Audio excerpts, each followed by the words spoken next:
Good morning, welcome. My job right now is to introduce this team who's come from Futuregames. We're so excited to be here. And this has been a long project to establish Futuregames in Poland, and we're so happy that we're finally actually going to make this happen, opening on September the 4th. It seems like tomorrow, but it's going to be really exciting. So I'm going to pass the microphone, and the rest of this crew will introduce themselves. It's better that we do it that way. But we're really happy to be here. We're going to give a few kind of ideas, some thoughts about how we think about what we're doing.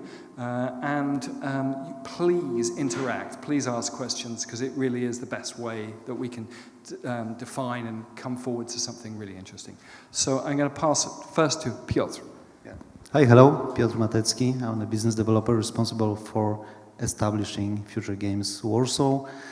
And it's time to announce that it's happening, as William said. So I hope you will today enjoy the prelections from our special guests, Ali, Farha, and Annika, and Per, and William. So, Per, you want to add a few words? Hi, and very welcome. I'm Per Myren, one of the co-founder of Futuregames. So it's been a 25 years journey, and now we're here, and I think it's really, really fun to be, and good to be established ourselves in Warsaw. So looking forward to this presentation as well. Yes. So thank you. Okay. All right. Well, I was given this opportunity to talk about games are good, and as a topic, I thought it's way too big, and there's no way I'm going to be able to cover anything. So I hope that you understand that this is going to be fairly overall general kind of thoughts, I hope, that are relevant. And I noticed this morning when I was just like looking at my LinkedIn, the developments that we are currently facing in the games industry are going so fast that it's almost as if we can't keep up with them. I was just seeing this morning, there's Katarina Kozinska, you may know her. She's the young woman who produced the very first graphic novel produced by AI, and then there was the huge hullabaloo around the copyright, etc. This morning she showed a game that she'd made in 5 minutes, and you can check it out. It's quite interesting. Okay. William Easton, I'm the head of Futuregames. I've been working in education for quite some time. In fact, my very first job, for you Polish speakers, byłem profesor szkoły sztuk plastycznych w Łodzi, 84-85. To taki był straszny stan wojenny. So, bardzo interesujące. But I'll go back into English again, which is at least better. Yeah, I've been doing education for a long time in lots of different areas. So, but I'm going to be talking about things. Now, I began by pointing out the obvious. I mean, we've got 3 billion active game players. We have, an industry that's set to be worth $500 billion US by 2028. In Sweden, a year ago, maybe 2 years ago, the games industry went beyond the forestry industry. And the forestry industry, for maybe as many years, maybe almost 1,000 years, has been one of the cornerstones of the Swedish economy. And when games goes beyond that, you begin to realize just how important this is. It's a global cultural heritage that spans generations. We now have games which are retro games of retro games. So, I mean, we talked about it this morning, and I'm not quite sure, but I think 10 generations, something like that, would be about right. So it means we're actually into a different kind of cultural object. And I threw this last word in here, Gesamtkunstwerk. This is Richard Wagner in the middle of the 19th century. Wagner's concept that the future of art would become these combined forms of art. Of course, he meant opera. It was like a bit of theater and music and stuff added together. And then for many years, Gesamtkunstwerk was used to talk about architecture. Architecture was a Gesamtkunstwerk because it had different aspects. There is nothing that comes close to what games are doing as a cultural form, as a Gesamtkunstwerk today. Nothing close. And I'm not going to dwell on this, but I find myself occasionally at odds with some of my colleagues in Sweden anyway, when we talk about games as culture. The tendency that I've noticed is that people talk about games as culture as being related to the aesthetics of games, right? Now, I have a background in art, and I used to run a Center of Contemporary Art in Sweden, and I've been engaged in contemporary art for a long time. I'm not sure that games are interesting as a cultural form because of their aesthetics. That's not what makes them an incredibly exciting potential cultural form played across. It's much more related to the way that they tap into community, the way that they connect people, and equally the way in which gameplay becomes the central focus of what you do. That in itself becomes the cultural form, not the look of the game or the sound or the lighting or anything else. That's an aspect of it, but it's actually the much more complex cultural formation. And I think that's incredibly exciting, and I think it opens up another way of looking at it as a cultural object. Of course, games are, reflecting who we are right now, probably better than anything else. We had another conversation this morning, which was simply that the production time for making a game is so long now that the danger is by the time the game gets released, it's already out of date, right? Which is an intriguing point, which I think AI will rectify very, very quickly. So it's a cultural heritage. Games are not just an entertainment or a pastime. It is something that fundamentally is helping to construct society. An interconnected, self-perpetuating worldwide community that operates locally and internationally. I think we all understand this. I mean, anybody who plays games knows that the way that games are connecting to people, they happen on the global scale, they can happen locally, they can happen with tighter, smaller groups, and huge, massive, enormous communities of people. Really intriguing. I think many of you probably have seen this, a game that was released relatively recently called BattleBit Remastered, as I hope some of you have seen it. It managed to have 3 million downloads in 3 weeks from Steam. And it's basically Battleground, but with better gameplay, right? What is interesting about that game? 3 people made the game. It took them 7 years to make. Future points in another direction. What's really interesting is that the focus of the game is on the gameplay and not on the aesthetics. The game does not look great. It looks like a Roblox game, but it's an extraordinarily enjoyable game to play, and that's what ties people together. That's what people comment upon. Esports is the fastest growing global sport worth 1.72 million, blah, blah, blah. Honestly, I don't want to go into this. It's just to recognize that the games are moving into other areas where actually it's challenging other traditional forms of culture. So, as I said, this is pointing out the obvious. I think none of this stuff is news to anybody. But the future is already here. It's just not very well distributed. This is probably the most famous quote from William Gibson. And unfortunately, I have recently discovered he may not have actually ever said it. And a lot of people actually disagree with him. But my point is very obvious. You don't have to project what's going to happen in the future. You just have to look at what's already going on. I'm not going to make speculations about where games are going to be in 5 years' time. It's enough just to see what's already happening to be able to get a glimpse of this incredible new change in what's happening. So, McKinsey reckons that the metaverse will generate $5 trillion by 2030. Data consultancy see that digital twins will mirror entire enterprises. This is already happening. As you probably already know, the whole of Seoul in South Korea is already a metaverse where you can do all your business with the city as an avatar with other avatars. That's already here. It's been up and running for more than a year. And this is going to be a kind of like a new way of thinking. And it already is.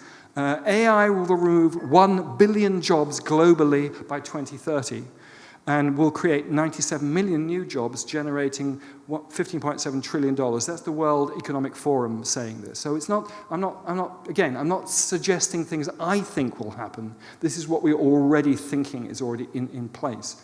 I think this last part is something that both frightens but also excites, and we have to look at what that means. So, I don't think I'm the first person to say this, but we're at a tipping point. We are at an incredible tipping point, not just for the future of games, but for the future of human society. And it's a revolution that is going to affect every single aspect of life.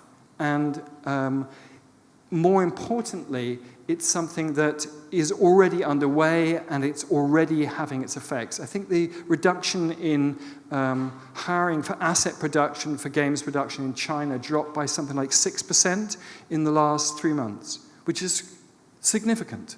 So we're already seeing the effects, but I would say it's never been so exciting to be working in the creative industries. We are standing at this amazing jumping off point for a total new way of thinking about what games are, what they might become, and how we interact with them. 2 thoughts here. One is that somebody said recently, and I like this comment, indie games will become AAA, and AAA will have to become something totally different. I think it's a good way of thinking about it, because the speed of production, the capacity to produce something of a high level is going to become so much faster that smaller indie companies are going to be able to do things which are now just in the province of big AAA companies. So I am very positive. So what are the future-proof skills? I'm a teacher. I've been doing this for a long time. The future-proof skills that we need to work on are analytical and creative thinking, flexibility, agility, curiosity, and lifelong learning. These will not disappear. It doesn't matter what we're doing in terms of how AI chatbots might educate programmers, for example, which Harvard already have today. So you can study a programming course, and 90% of the responses you need from your C++ trainer is coming from a chatbot. Now, this is already here, but these skills don't disappear. These are the things that we need to focus on. And as a school and as a teacher, that's what I'm thinking. This is an incredible opportunity. AI is a force for democratic, inclusive, non-proprietary, adaptive, and sustainable change. Too many words there. But what I find exciting about the prospect is that we can actually see something very, very positive emerging for all human society with the development of AI. And I did add the non-proprietary moment in there. You may have seen Tim Sweeney from Epic talking about what he sees as the future of the metaverse. I think one of the most interesting metaphors that he uses, he says that the metaverse will be like email. Now, what he means is that it's one system that everybody has to use together. You can't build your own and run it and expect to be connected. It self-regulates because it's necessary for it to function, that it has to be non-proprietary. No one can own it and control it, not one company or one place. And it's inevitable that that will happen. So I took one quote with me, which is quite long, but I liked the quote. This is from Josh Simmons from Harvard. What strikes me about this is when he says, we can only build structures of governance and regulation for AI, machine learning, and algorithms by wrestling with questions about the character of our shared world and how we relate to one another's co-inhabitants of physical and digital spaces. And this ultimately is what democracy is for. So AI can be viewed in a very positive prospect of actually introducing the greater equality, greater democracy, because those structures that are necessary in order to make it work will be readily shared and will have to be something that adheres to those institutions and processes that we have in civil society. So I am ultimately positive. And I'm going to leave you with 3 metaphors. This is my very bad joke. I'm sorry about that. When I came out with it, I couldn't resist it. Okay, so here's my first metaphor. The The image on the left is the very, very first selfie. It's the very first picture of a person taking a picture of themselves, and the other two are similar. The woman in the middle is using a box brownie, so you can get the date around that. It would be around about 1880, 1890, something like that. And the one on the right is similar, from the same kind of period. It's also a daguerreotype. But, okay, why did I throw this up? I thought about the invention of photography, right? Now, this is my metaphor. Photography was invented. Portrait painting didn't disappear, but actually portrait painting kind of changed radically. I mean, photography simply was a better way of taking images of people. Okay, that's not that interesting. The interesting thing for me is that very rapidly, photography became an art form in its own right.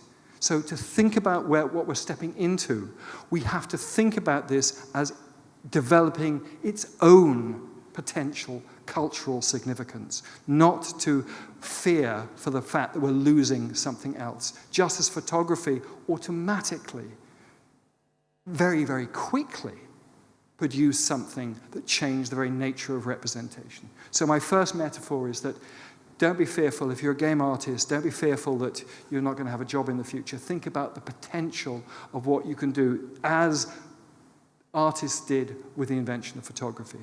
How we're going to make sense of this in the future. My second metaphor is these three people. You may not recognize them, but the one on the left is Pina Bausch, the German choreographer and theater director. The one in the middle is Bertolt Brecht. You might have recognized him. And the one on the right is Peter Hall. My metaphor here is very straightforward. The future of the roles that we will have in game development are going to be increasingly closer to what a theater director does.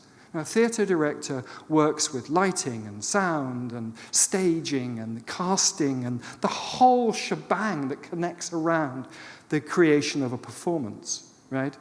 And that idea that you are working in real time to manipulate on a real-time stage where you are changing things is a role that is emerging rapidly in the games industry, and I think becomes an incredibly exciting creative role, right?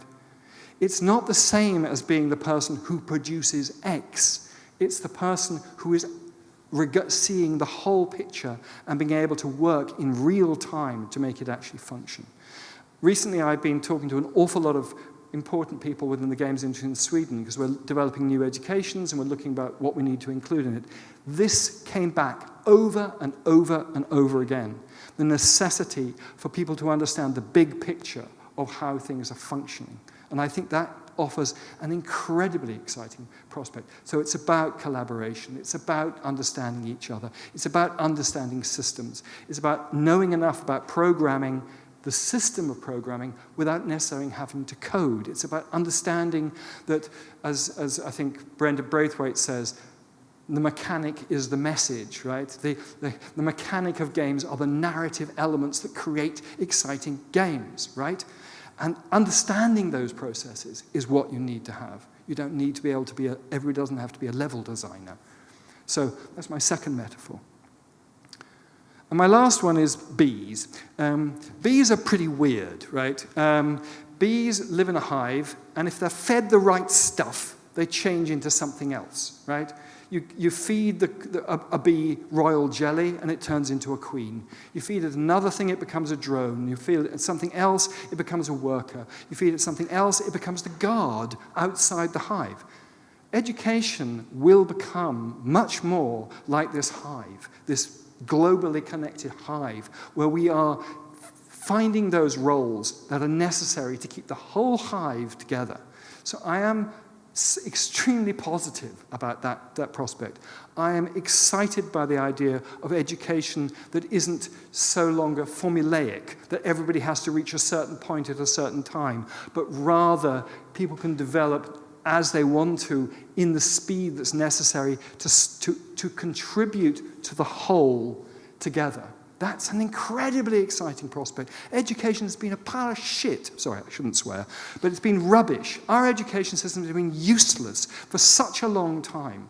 We have created education that is actually not delivering. It doesn't deliver for people or for society. I did a project, I'm going to end here. I did a project a few years ago with a bunch of Ericsson and a bunch of other Swedish companies looking at university education. I'm not dissing universities, but we ran a mechanic model on testing the effectiveness of education. So we said, okay, certain parameters, are you delivering on them? Are you producing what's necessary, right? And one of the things we said was, how often was the PhD that was written at a university borrowed from the library of that university? And the levels were so low when we ran the little treatment. It wasn't that the machine was working badly. We came to the conclusion the machine hadn't even been turned on. In certain areas, it was 0. So all these people working for years to produce materials never actually had them read ever again. They just disappeared into the vacuum of an academic something. Early education is equally bad. We have created an education where we have completely set everything in terms of like everybody has to reach a certain point together. I think we have an opportunity to abandon that and really confront the individual, their needs, and the relationship to the whole. Okay, so I hope that gave you something to think about anyway. And I am, as I said, I think games are good and they'll just get better and better. They're going to become more exciting. Thank you. And now it's my enormous pleasure to invite to the stage Annika Stråth Roslund, who I have previously described as one of the shrewdest people in the Swedish games industry, and I'll say it again, one of the shrewdest people in the Swedish games industry. Thank you so much for the kind words. And hello, everyone. My name is Annika. I'm head of Futuregames Board of Education in Stockholm, and I'm also head of studio, Cortopia Studios in Sweden. Sorry. Live your dream. Like 20 years ago, I didn't know anything about games. I didn't know anything about anything within games and all the stories I've heard out there. Then my brother-in-law, he played a lot of games. He was a high priest, I think, within WoW, World of Warcraft. And he got cancer and got really sick. And unfortunately, he died 17 years ago. And on his funeral, we thought that there will come like 100 persons. But in the church, we were more than 200 persons. 100 of them were from WoW. And that, when I was in church and looked at all of these people, I really, really understood that there is something out there, something that I've missed and I didn't know anything about. So I started to get really curious, pushed it away because of all the sorrow and everything that really happened in my own brain. And like 2.5 years ago, I got a phone call from the founder of the studio for Cortopia and Beyond Frames. And he asked me a question about helping him just making something out of the studio. And I was, okay, I don't play any games. This is a VR studio. I have like 2 headsets at home, but that is my husband's. I have never touched them. Well, let's give it a try. So I had the interview on Friday, and I started work at the company on Monday. 2 months in, I became the Chief Talent Officer for the group, and I really loved it. I think this was in April, May. In September, the head of the board came and asked me to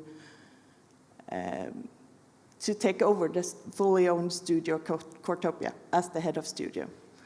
So I started there, and I really, really love the games, and now I can see the dreams and all the things that everyone is talking about out there.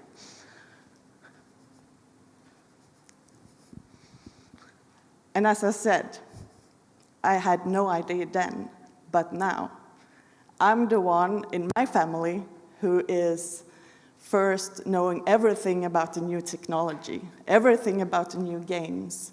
And I think that a lot of persons out there has it, but they don't, as me, didn't know that they could grab their dream.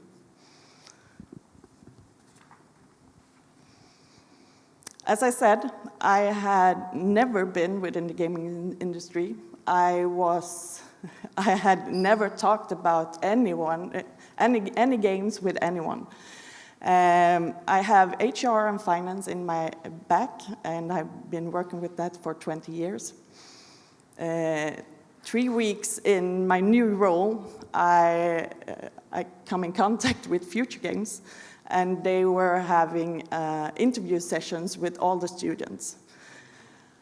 I have been in a lot of interview sessions during the years, but this was a special one. It was 15 minutes with a lot of students during the whole day and during 2 days, and I learned a lot. It was amazing to sit and talk to all of these students, just grabbing everything that they were saying and just get to know them, get to know the industry, and yeah, it was amazing.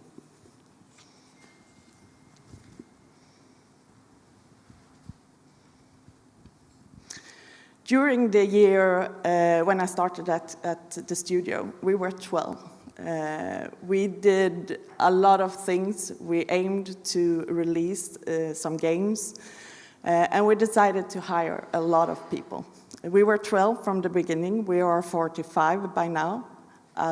Really huge work to get everything together. Still, it's amazing to work with all these people, all the creative people that really are loving the things they do. And me that have been out in the world and see a lot of other companies, I can tell that this is something special, and I will never leave it again. What I also realized during this time, that is that everyone is trying to live their dream. Something I'm really would love to let everyone do. Go haunt your dream and live it. There is a lot of opportunities out there. Take them.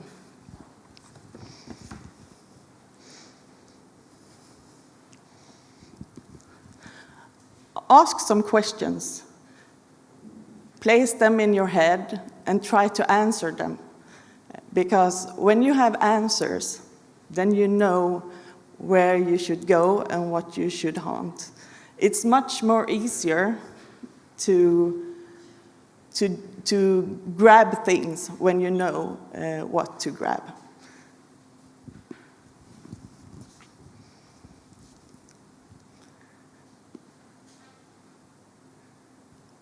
I had a lot of more things to say, but now it's like, oh my God. Do we have any questions? Not at all.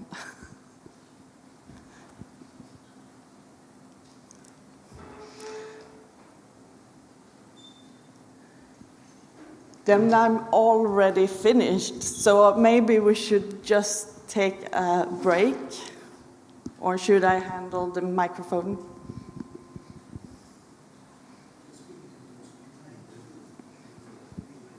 Yeah, we can, why don't me and Annika sit and we can take some questions? Yeah. Is that good? Yeah? Okay. Let's do it. Yeah, so, gosh. Ask us a question. Otherwise I'll ask Annika a question, which would be... Yeah. So I have a question about the AI. So the first part, a kind of most obvious one, maybe, I think so. So do you think it's so worthy deciding to make a career in this industry when potentially AI could be taking over a lot of jobs in that? I mean, I know you said they changed, but you also showed the number. And yeah. The number was 1 billion down, 97 up. Oh, that's not the games industry. That's work generally. But I think that this revolution is not just going to affect the games industry. It's going to affect every so many different levels. I think as I said, I think the really important thing is there are certain things that there are obviously things that AI will not be able to create. And there's a very nice concept by the French philosopher Michel Foucault. He says that technology is social before it's technical. And what he means by that is that what a technology will do has no meaning until we actually both use it and that's what I like about him, abuse it. So we don't know what the prospect of this is. We actually have to put it into use first before we can actually even begin to imagine where this is going to be. I am, extremely optimistic that this will continue to create highly creative spaces for game designers across all the different areas. And that this industry will not just be held within what we now call games, but will start becoming part of so many other parts of life. I think the whole concept of the metaverse is exciting because what it points to is not just a kind of digital parallel life, but a way in which the skills we've learned, particularly from games, but from other areas, are going to become part of what we do. So I see a massive prospect of potential work. Ali? Yeah, we had this discussion this morning about how you see AI impact the education system, or what kind of change education system need to adapt about AI. Yeah, I mean, I'm struggling with this right now. I mean, I'm thinking, not where because as an education, we have to plan for 5 years ahead, right? I mean, that's kind of what we have to think about. And I mean, what concerns me, and I mean, Annika and I have talked about this at the board as well, is the sense of which it's going so quickly that we kind of feel that we're making some best guesses about where we'll be in 6 months' time, let alone a year.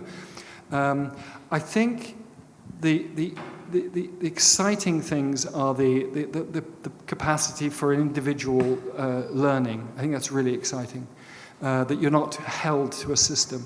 I think as I said before, I think this idea of seeing the big picture is going to become increasingly important. I mean, I've been talking to a lot of games companies recently, and I'll give you the bare bones of what I heard, okay? And two things that were said. One very good company in Sweden, I won't mention them, basically said, we don't need artists or designers anymore. We need programmers who can also do art and design. And they didn't mean that they all have to be programmers, learning all the programming code and whatever, but they need to have a deeper understanding of it, because the way in which pipelines now work in the games industry requires a bigger picture. And the other one was just a statistic that we were given by a bunch of companies. Is for every hiring practice right now, and Annika and I have talked about this as well, that we got this one from one company, the 3-2-1 principle. 3 programmers, 2 artists, and one designer was basically the proportion of their hiring. Now, I think that's going to change very quickly, because I think we're going to see different kinds of roles emerging, and where the programmers are going to, the fact that you will be able to do programming pretty much on demand. I mean, what excites me is this idea, this is not a future. This is not me saying something's going to happen. This is already something that exists in different ways. A dial-up game. So you as a player say, today, I would like to play a hack and slash set in ancient Rome with these characters, and there's your game. So where does the creative role feature in that? What's going to happen within that space? That's, I think, incredible opportunity of what that means. So I'm not fearful, but I do think that the speed of catch-up that we're going to have to do now in order to stay at pace with this development is going to require education to be much more agile than it's been previously. We're going to need to re-look at what we're doing every, monthly, not planning for 5 years ahead. I mean, we can't literally do that.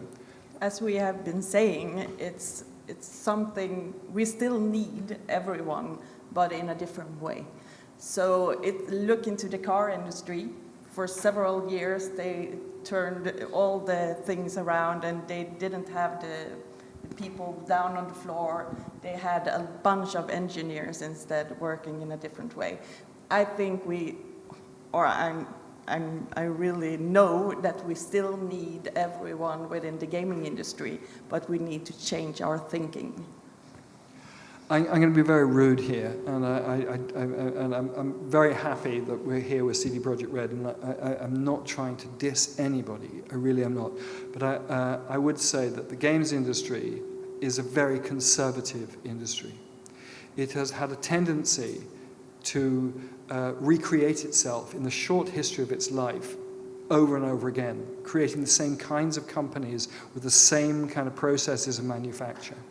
And we need to revolutionize that. We're at a tipping point, as I said, generally as a species, as a human species, and we need to rethink. We do not need to recreate another company that's based around the models of companies that we saw, say, 10 years ago. And I think that's a huge challenge. I think it's, again, incredibly exciting. But we need to turn upside down some of the models we've had before. And whether that's about the future of work, or whether that's the future of production, or whether that's the future of connection with communities, it's going to happen on every level. Yeah. Hello. Thank you for your speech. So you stated during your speech that game development cycle will be shorter.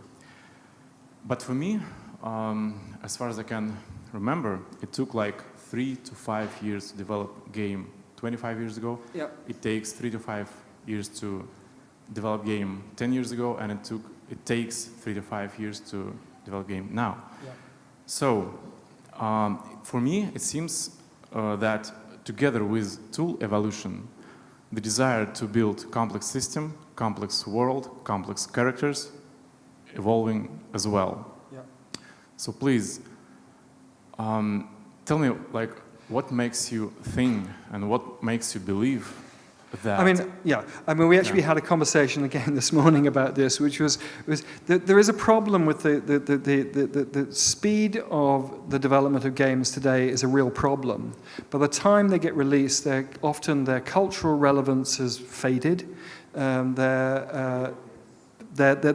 they're doing is no longer part of the zeitgeist of what people really want. They build up a huge level of expectation about this game's release, which puts people into a situation that they'll never be matched. They'll never get the dream that they were anticipating from this next game. This is not a good business model. So there is and I think there is with AI and the capacity for a smaller development group to produce high quality material very quickly is going to put increasing pressure to market to get this out as quickly as possible. I can't see any other way it's going to go because, how many games? I don't know if you've read this book, Blood, Sweat and Pixels. Yeah, it's a book of disaster. It's the most extraordinary book. It's like one disaster after another. It doesn't, and it's kind of like what you learn from that is that it's kind of a feeling that the development of any game is somehow held by factors that are just uncontrollable. 20 people jump off a company, or the company gets bought up by another company, or whatever happens in the process.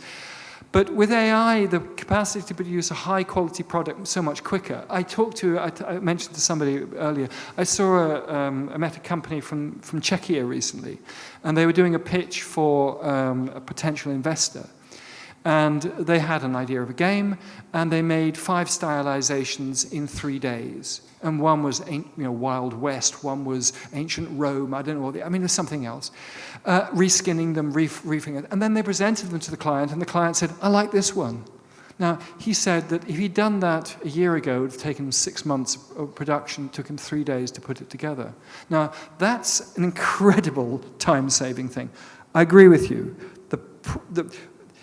Maybe I'm over-optimistic, because the very nature of the expectation of what we expect from a game and the level of complexity we can add may push us in another direction. But I think we're going to see game production possible, as I said, the dial-up game that already sort of exists in a very clumsy way is going to become increasingly available. But I don't think that IPs are going to disappear. I think they lock people into belief, and I think they lock people into the objects of desire that they want. So, but Ali, who's going to talk in a while, he was talking today about how his just general work processes since he's using ChatGPT have been sped up. And you talk to most people who are using them in a productive way, they'll say exactly the same thing. They're just damn more efficient, They're knocking out stuff that used to take them hours, just like that. So the time saving there is going to be redirected towards other things.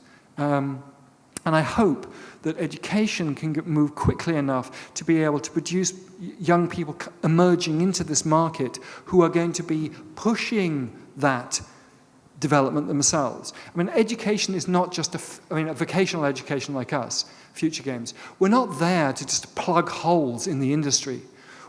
We're also there to push the industry. This is where you need to be thinking. This is what's possible. This is another way of attacking it, because they come from a generation that is already accepting some of this change. So I don't know if that answers your question. Yes, it answers. Yeah, and just to continue on that, our studio that is working within VR, we really need to push that now. We can't have a production time for 5 years, because when we release our game, it's already old. So our production time is 1.5 to 2 years. And I think that we are in that way, that we are looking into this, where the rest of the gaming industry also need to look to just force things and do things different. I go back to what I said earlier about this BattleBit remastered game. Why it's an interesting outlier is because it's not about the high production quality of the game. It's actually about the quality of gameplay. And I think we have an audience. We have, as I said, 10 generations of game players. And I think that many of them are more interested in the experience of the game than they are necessarily about the bells and whistles of the beauty of the objects and everything else, to a certain degree. Some people are. Others are really taken by the gorgeous world of cyberpunk. It's just absolutely stupendously gorgeous and beautiful and rich and amazing. So I think it's both at the same time. But I do think that indicates a kind of to-market or to-player process that's really interesting. Yeah. So I wanted to ask, you're assuming that we'll be saving a lot of time thanks to AI doing all the stuff that humans used to do. Where do you think the time will be allocated? That's a nasty question. I think there's about 1 million people asking exactly the same question, and I don't have any really good answers. But you have your opinion. I have an opinion, and my opinion, I go back to Foucault's point. Technology is social before it's technical, and actually it's in the process of us using things that's actually going to redefine some of those questions. And I think that doesn't matter. I mean, you can take let's take an obvious example, the invention of movable type, right? We invent printing. Okay, Chinese invented it, but Western development of movable type. Okay, some of the things that it radicalized, one of them that we don't think about is translation, right? Now, before printing, you had translators, but after printing, you had translations.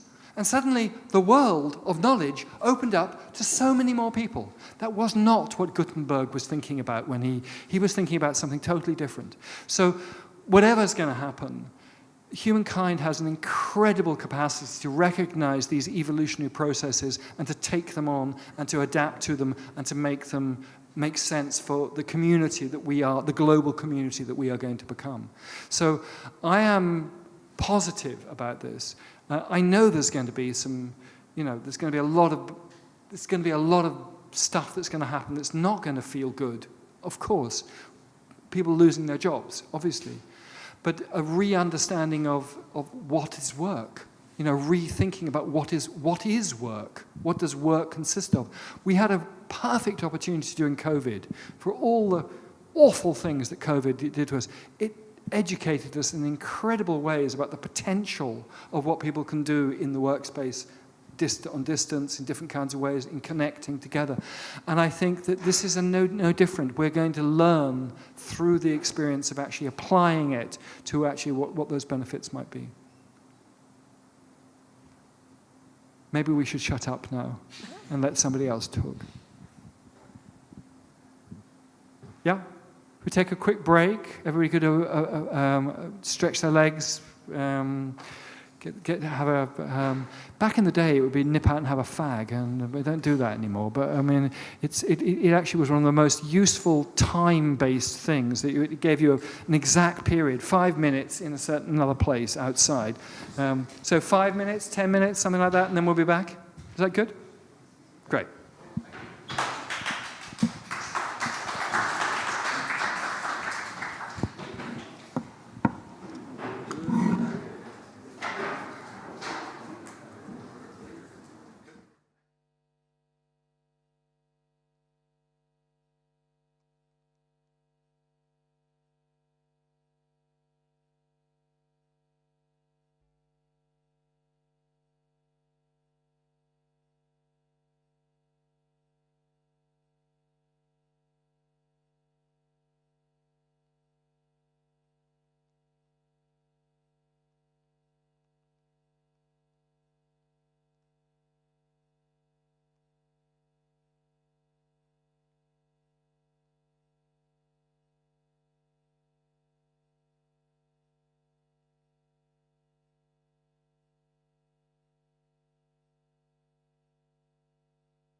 Yep. Okay, we're gonna kick off again.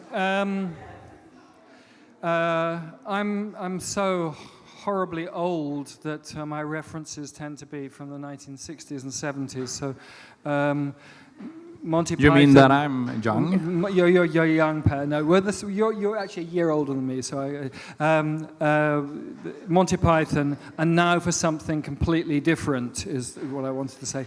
Per Myren, one of the founders of Futuregames, 25 years ago, started probably one of the most important educations that has helped to actually define the games industry in Sweden. And he's going to take a totally different approach to the Games is Good and looking at the importance of regional development, how games, when they come into new places, can actually revitalize, create, manufacture, develop. And this is really relevant for us because as we move to Warsaw, but then in the future to other places, as a school, we are really concerned that we have responsibilities as well as possibilities. Per Myren. You can continue. This is my chatbot, you see. Yeah, okay. Yes, hi, Per Myren, one of the founder of Futuregames, as William said.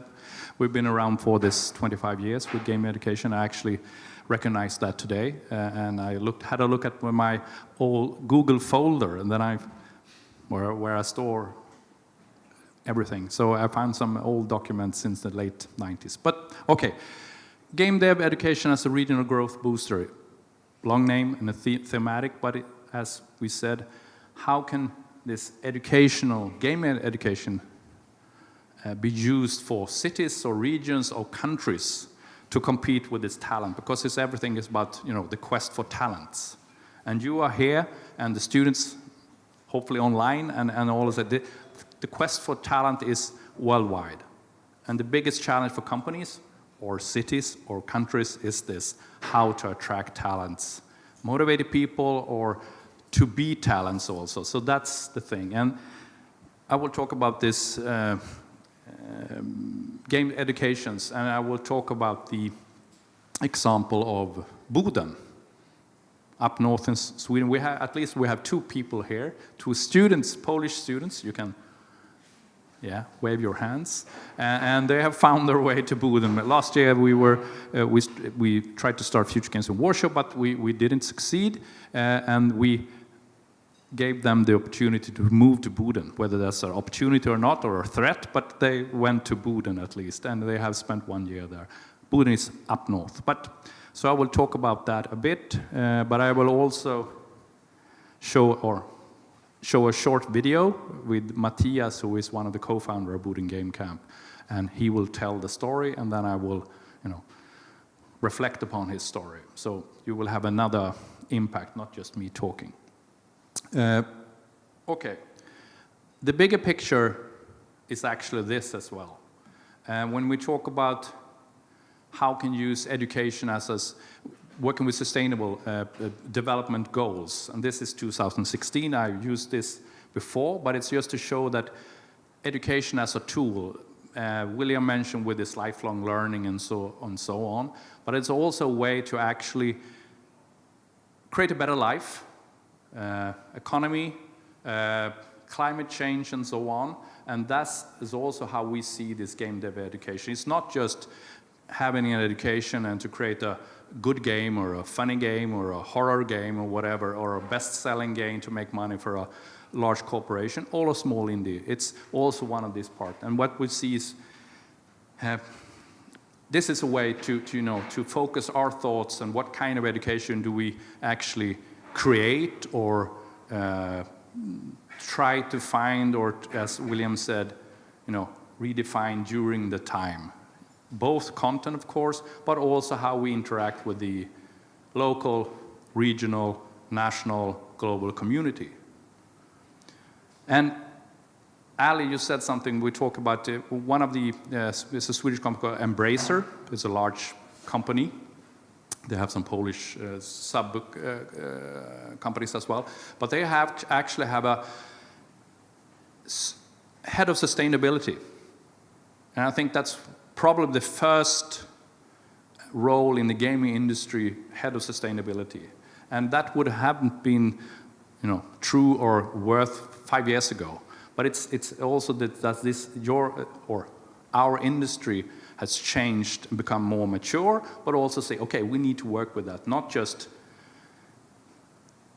have a healthy, good working climate, but because sustainability is about three things, social, ecological, and economically, the different perspectives. So, okay, long story short, this is also a thing for us to vision. How do we put future games when we work with regional development or creating game dev educations? Okay. This is, as William said, it's another perspective on game dev educations. You see what this is? The silver bullets. And when we talk now to different regions or cities, whether it's in Poland or in Sweden or in Japan or in Czechia, whatever, everyone, especially from the political side or for the bureaucracy or the regional, they think, yes. We want game education. We want game education because they know that games in itself it's important. It's you make money and it attracts talents. So they see games dev education as silver bullets. And I would say game dev education or games are not that silver bullets. It's neither the golden goose, if you remember that metaphor. William talked about metaphor. The golden goose, you need lays golden eggs. Of course, it's important for regional development, but it's not the silver bullet. But it could be one of the, pardon the metaphors with bullet, but it's important to recognize that this is not game dev education in itself will not get regional prosperity or make a rundown region alive again. But it's one part of that, and I will talk about that. But I also will Matthias show in this video that will come. So, and this is what the perspective we have, how to use game dev education to help regions prosper, or to boost the educational system, or to create new companies. So and the example of Boden is, I think it's a good example. Up north, no game company 5 years ago. Ta-da!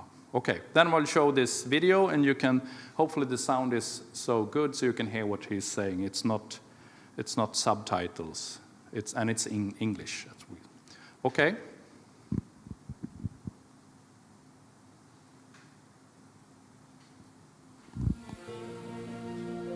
We started in 2017 with absolutely nothing, no kind of given factors for a games industry to exist here. And we have built with remarkable speed a games industry up until this date. This is Boden Game Camp, the new hub for creative digital educations and companies in the far north of Europe. Hundreds of students and game company employees already call this home. And the appeal is clear. Because in the Boden Game Camp ecosystem, the employers, the school, and the talent work very close to each other every day. We needed to create a new home for the digital creators. So we built a 5,400 square meter office space where all of the educations are, where the students have their daily life, where the offices and companies are. So we have built everything very tightly knit under one roof. As a student, you can go up the stairs from the second to the third floor and have lunch with the CEO or the founder of one of the companies here. But it's not for everyone. Winters here are cold and dark, and there are of course far less people than in a big city. But that can also be part of the appeal. The air is fresh, nature is right outside the door, and special things happen when you gather so many creative people in this environment. We're lucky to have such a strong community growing up here. We try to get everyone to settle in as good as possible, to enjoy whatever they want to enjoy in their free time. The absolutely #1 goal for what we're doing is try to attract people here, give them resources and perks to actually stay here, and give the rest of the world the opportunity to come and enjoy the benefits that we see we have here. We have close to everything that matters in life. Basically everyone who's come here love the kind of changing seasons, the fact that we have guaranteed snow in the winter, we have the aurora borealis happening during the cold nights, we have the perpetual sunlight during summer. One of our earliest guests asked me how long the traffic is from home to office here, and I said it's probably a 10-minute drive, and if the traffic is absolutely chaotic, it takes 11 minutes. So that's just to put things in perspective on our way of life up here. And there are other benefits of setting up shop here. New companies are eligible to apply for different grants from the region to help with, for example, new hardware. And there are opportunities for tax cuts on salary costs. And Boden Game Camp and the Boden Business Park also take pride in helping everyone settle in and feel welcome here. So we're trying to treat it as a kind of an all-inclusive access to everything good and beneficial here. We are very keen on helping out with facilities, inventories, and see whatever way we can kind of help setting up an actual office here. Everyone here is super important. Even the smallest companies that we have are kind of vital to our success. Instead of going to one of the kind of metropolitan cities in the world where you're probably starting in the lowest rank of the ladder, here you are tremendously valuable from day one. We basically educate a fourth of all the game developers in Sweden, and we still at this time have more talent and students than we have actual internship and job opportunities. So right now there's a window to be early on kind of the next generation of talented Swedish game developers. So in short, what we offer is a stream of new talent with high quality training from Futuregames. Modern facilities with everything more or less under the same roof. Practical help, including with applying for financial support. And we offer international onboarding to make the life change of moving to Boden and Sweden a lot easier. I am dead certain that sometime in the future we will have a company that grew up here, that has a billion-dollar kind of success story to it. It's just a question of what company, who, and when.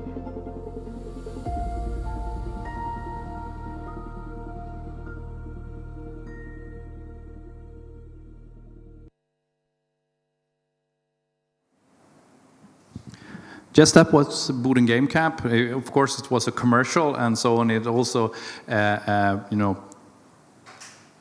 focused on the target group companies, international companies, to come to join Boden in that sense. But what it showed, I will talk about a few minutes. But also this, I think that maybe you two can say, is this true or not? But it's a way of putting the whole ecosystem or the perspective or the different perspectives on game dev education, what it takes. It's not just an education. And this is also, shortly, why we want to be here with the CD Projekt Red in the premises is how you connect not on a formal way with the company or the companies. It's if you are in the same place as the companies, you will have this direct interaction with whether that's a CEO, if that's the best or not, or the young programmer, but you have a informal way of meeting people, and that's really, really good. But it's not enough, but it's a good start to have that. Okay, just to give you the perspective, this also, Boden, it's here. Warsaw is there. So, but what I also see there, we have Boden is a part of the world, so to speak. Okay, just bring back, this was a challenge they have, SSA 2017. 0 companies, 0 educators, and 0 creators, 0 students. It was nothing. But it was not that true, because when we talk about game dev education or the perspective or how long it will take, so to speak, maybe comparison to game projects, so to speak. But we, as Futuregames, we started already in 2013. Because 10 years ago, we did some research mapping, starting to talk into companies in Sweden, but also up north. So this process, up from what Matthias said, yeah, we have 5 years. No, it was actually 10 years. So it took 10 years. And hopefully it will not take 10 years for us to, boost the regional Warsaw. But what I will show with this is, what I want to show is, it's always something that happens before. And what we have seen is how to use this, the way we work, not just as educators, but also as regional developers, so to speak, how to use education as that tool, and it takes time. That's why we also work in, in several areas, several hubs. We work for 5-6 places in Sweden.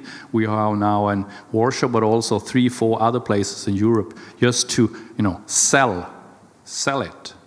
And that's also a way to do it, so that it takes some time. But this is what they want to do, okay? Yes, 2017 from 0 to 1 education, 25 students. And then in 5 years, they have now 300 students. We have 300 students up in Boden. There are 15 companies and 50 jobs. And this one is 150 new Bodensare. And I think that's also, for a city planner or for a politician, that's really important also. Taxpayers.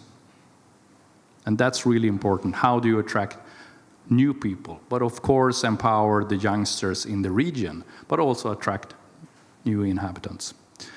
So, and 25, they want some 2,000 new Bodensers, and they will have 200 of them as future students. Okay, this is also the thing, just short, it's not enough with one game education, you need other things as well. As they talk, you need an incubator, work with business development in game, you have properties and housing, where should the place be, but also where should the students live? I mean, you have an apartment or a small place to stay in Boden, but if you go to a big city, at least in Sweden, it's expensive and expensive and expensive and expensive, and it's hard to find. So it's easier to find an apartment or a place up in Boden or outside the metropolitan, but we need to work with that, or the regional people need to work with that. And then, of course, is how do you attract senior competences and companies as well, of course. And then you need to work with finance, short-term, long-term, where there is incentives. And I mean,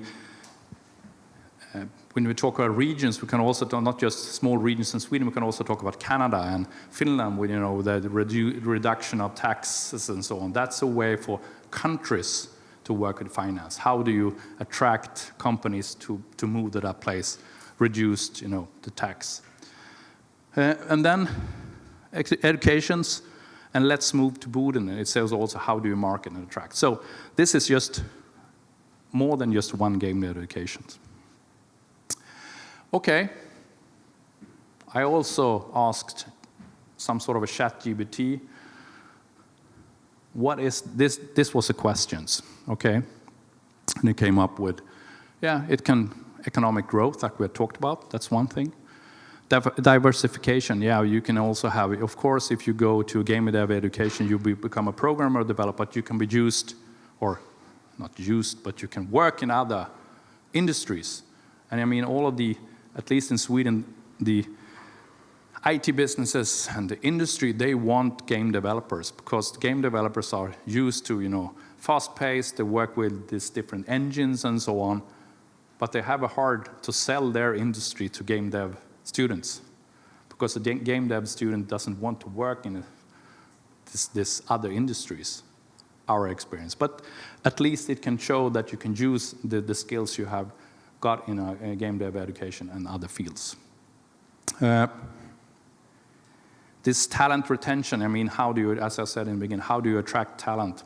You get with game dev education, you can have this, what's a new word for me, brain gain. Not the brain drain, but the brain gain. You can attract people because people want to do games. And this tourism culture is also how do you work with the society, the community. You can work with gamification, or you can show and do some small games that can market or show different culture aspects or natural aspects and so on. Of course, it's good for networking collaboration. And the II said these benefits can contribute to the overall development and prosperity of the region.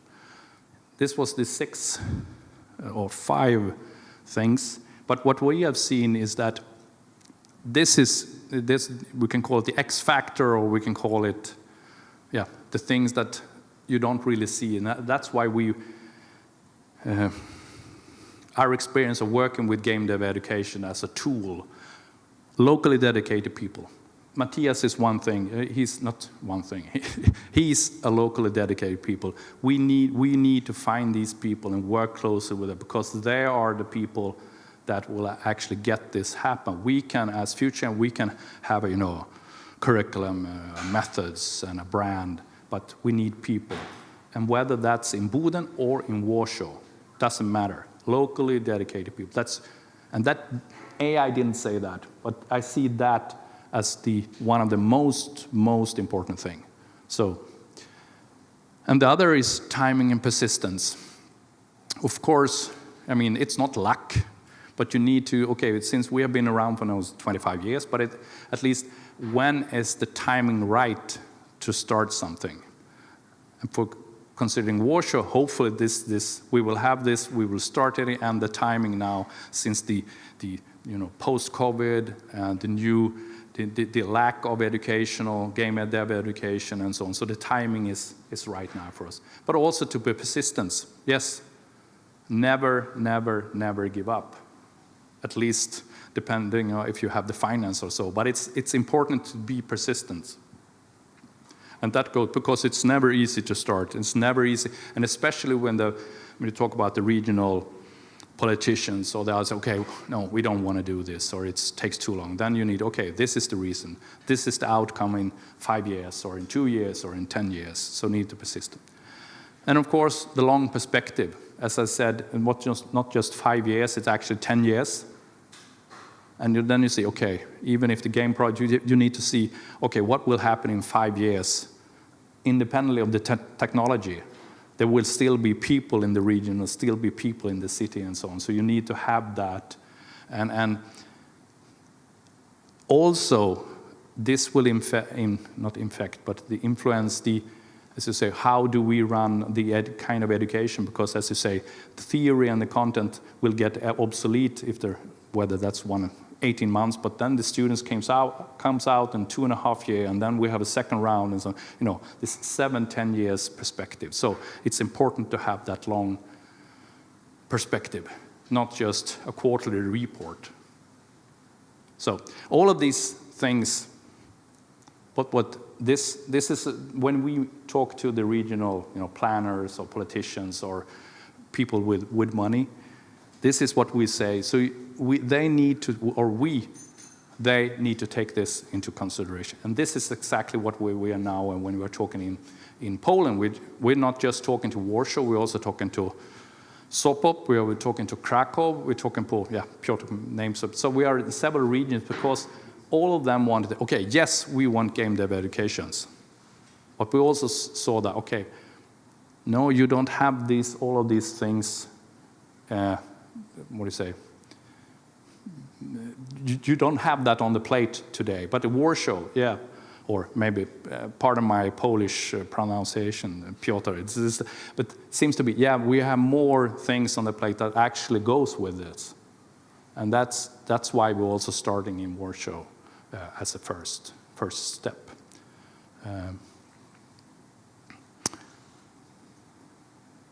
And I think as I started with this, I think this is the main thing, and especially the last one. Why you? It goes with why people want to go to Beyond Frames or Cortopia, why they want to go to Future Games, or why they want to move to Boden or Warsaw.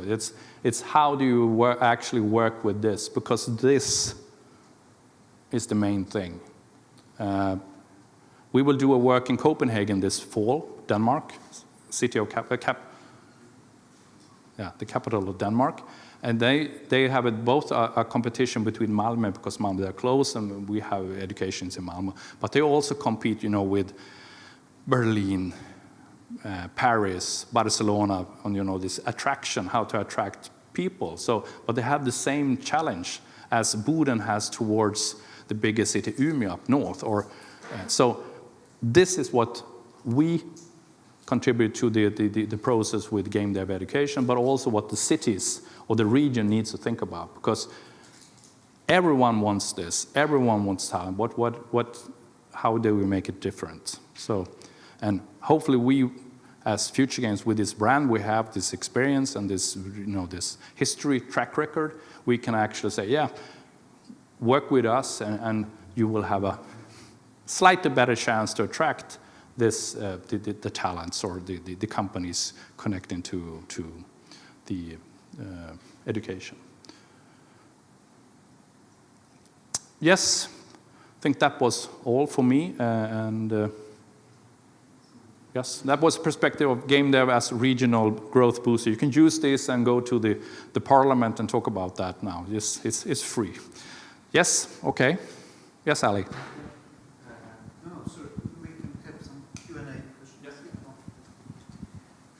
Did you notice that since like you said, the game education, it's not the cerebral bullet, it's just the community, local evangelist like Matthias.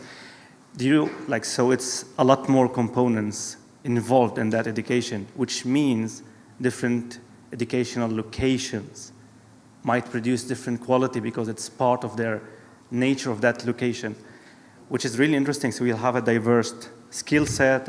Have you realized that, like, if you look at the quality of the kind of games or kind of nature of the deliveries in Stockholm compared to Boden, compared to any different location?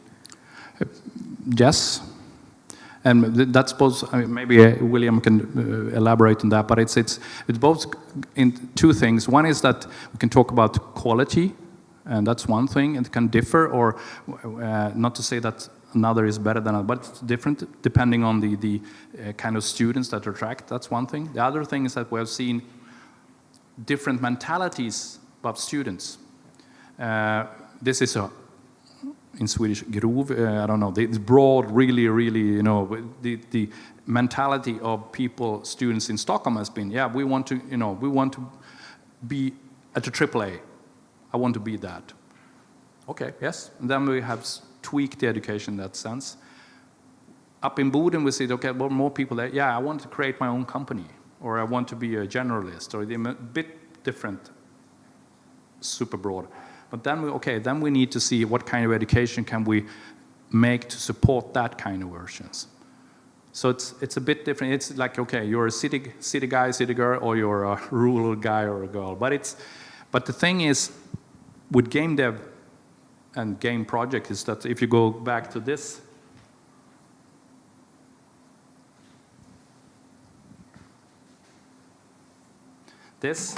as you say, this game dev, it's global from day one.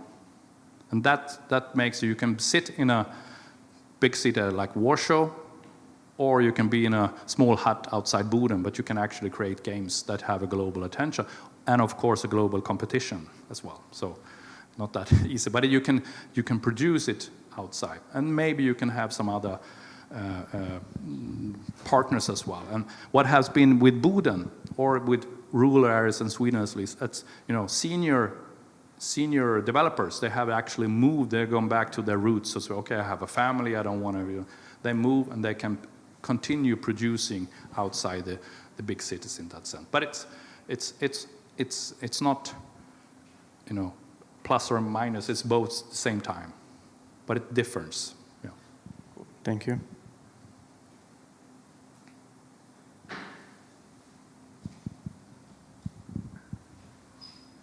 Okay, yeah. So it's a combination of the previous speech and this one, because at first you talked about AI, and we can definitely use AI to educate students and talents, right? And how they work with AI. But my question is, how do you balance this? Because for students and talents, they look at like game dev as this creative process, but the companies think of it as like this process that they build as many games as possible and put it out as soon as possible. So it's kind of an automation. And when you like work with these companies, they want the talents to know the process and do it as soon as possible. But the students think of it as, okay, we want to put our creative creative thoughts into this game. So when you educate these like students and talents, how do you balance these? The $1 million questions. Maybe William, you can support me on this. It is how to condensate it in 2 seconds. But it's, I mean, one thing is that to work closely with the companies and to also to not just let them have access to the students and vice versa, because that has also changed. That's one. The other is that I don't think William didn't say that, but we educate the companies as well. I mean, do they want to hire nuts and bolts, you know, a screwdriver, or they want to have a person that actually can come to the company, do the screwdriver, but then also, you know, continue learning. And then what does it take for the company? What kind of thing do they need to change or something? So that's, I don't know if that was the answer for your question, but we influence the company and we are educating them, because we also have the students' perspective. I mean, to the company. So, but that's why we work with Board of Education, for instance. We have a close relationships with, and we will do the same here in Warsaw. We have, and not just CD Projekt Red, we will have 5, 6 other companies in the board, so we talk to them. So this is not just a factory for CD Projekt Red, it's actually for the industry in itself. How you boost an industry. That's so. Yeah, long term. Maybe William, you can add to that. I would just there's one thing one of the strengths of the Swedish games industry historically, and it's a challenge for us moving forwards. The Swedish games industry has had lots of big AAAs, had a bunch of indies, had some very high tech spec stuff. You know, people doing just one thing really, really well. Many other countries, I mean, our neighbours in the region tend to dedicate themselves to one area, and that diversity is incredibly important to maintain from a Swedish perspective. But in order for us to maintain, you know, Sweden being a leading country in game development, we need that diversity. I think in terms of education and the future of education, in terms of whether it's localized in a place or it's online or you're studying through different methods, I think we've begun to adopt a kind of pedagogical understanding that is beginning to think differently about how we educate. We've started to work a lot with what's called connectivist pedagogy. And connectivist pedagogy has been around for, I don't know, 10 years or something. But one of the things some things it recognizes, one is that diversity is incredibly important. The future of games is in its diversity. That's without question. I think everybody who works in games development understands that. I think historically games have been a little bit niched, but as it broadens out to different groups of people and different people with different capacities, different origins, different identities, that becomes increasingly important. Another aspect is that education is increasingly a hybrid form. I mean, you learn from an online source and you learn from somebody you're talking to, or collaboration in a group, whether it's online or physically on site. So I think this agile concept, thinking that we have to remain adaptable to what is needed, is what is important. And I think it ultimately comes down to individuals. It comes down to people. It comes to who they are and what they are doing. So I think there's a kind of a shift in the way we're thinking about what we need to provide. I think that the old idea that you had a kind of curriculum and you just like belched it out and that was enough is just no longer, it doesn't work anymore. We've got to be adaptable for those different people. I mean, and going back to what Per said before, I've had so many students over a number of years who have said, where should I go and study? You know, should I go and study in London or LA, or should I go and study in Borden? And my response is always, who are you? You know, what do you want?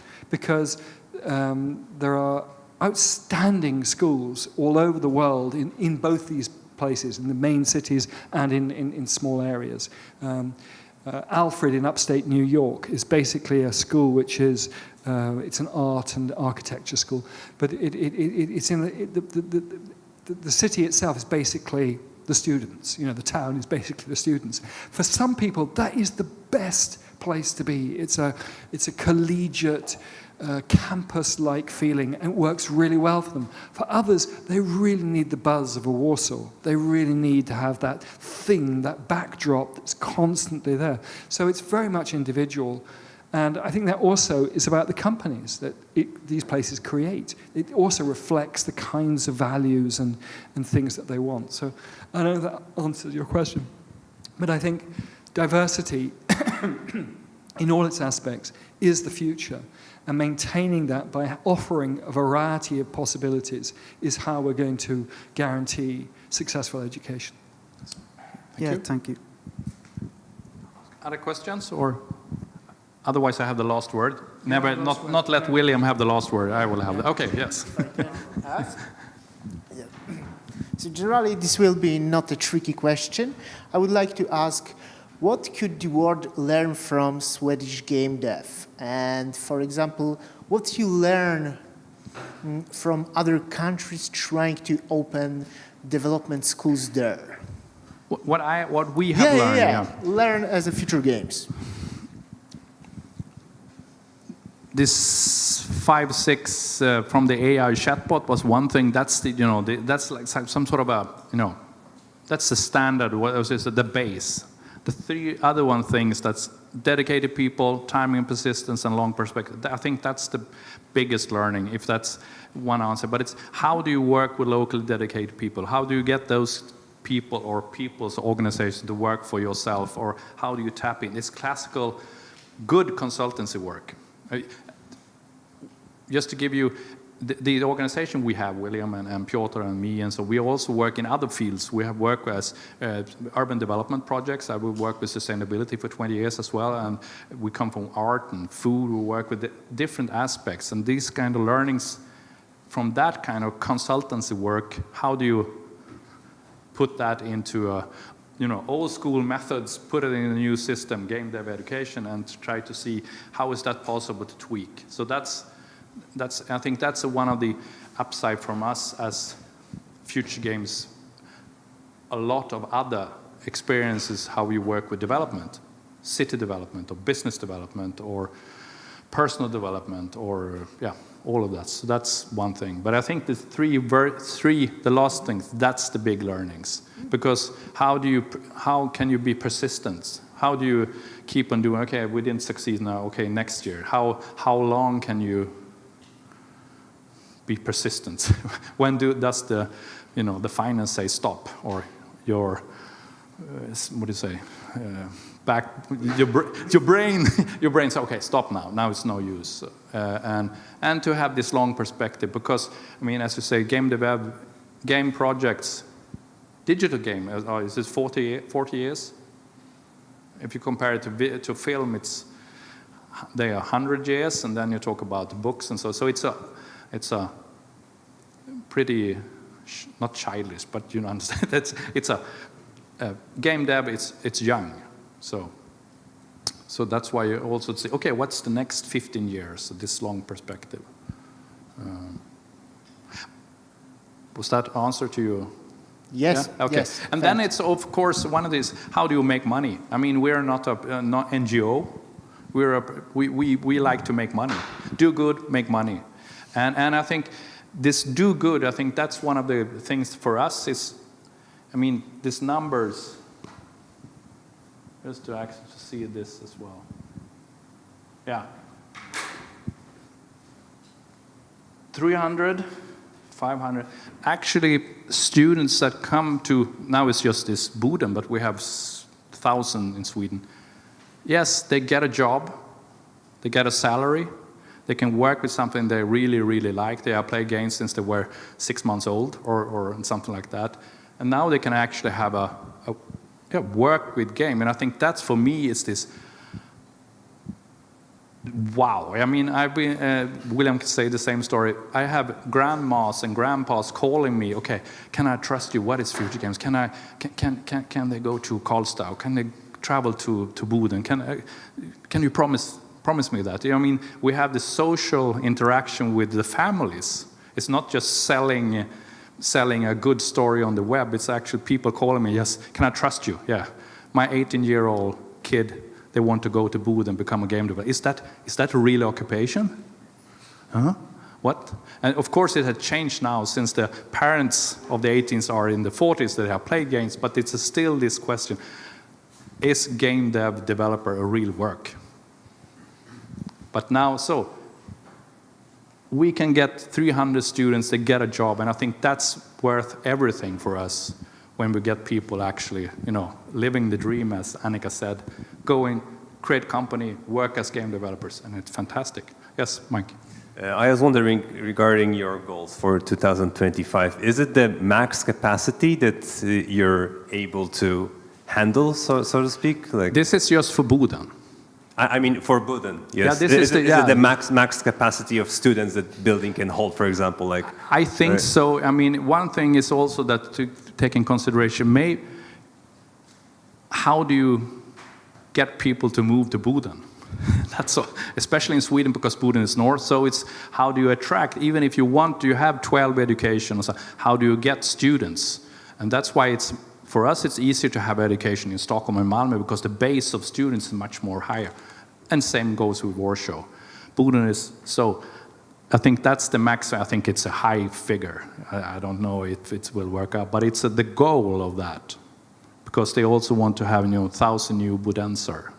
So there's no upper limit to have students in that sense, but also it's upper limit how do you attract these kind, how do you get people to move to Boden in that sense. And I guess it includes the newborn as well. Yeah. So that's yeah. So I think I'll leave you with that. I think when you see a person coming back 10 years after, say, yes, thank you for this, and I am now succeeding. I'm now a senior producer, and I started for 15 years in one of your education, and come back and say, yes, you really make it. That's a fantastic feeling also. So that's with this number of regional growth booster. Yeah, of course, that's one thing. But the other is actually, personal growth booster. You get people together work. Okay, thank you. I think that's done. Thank you.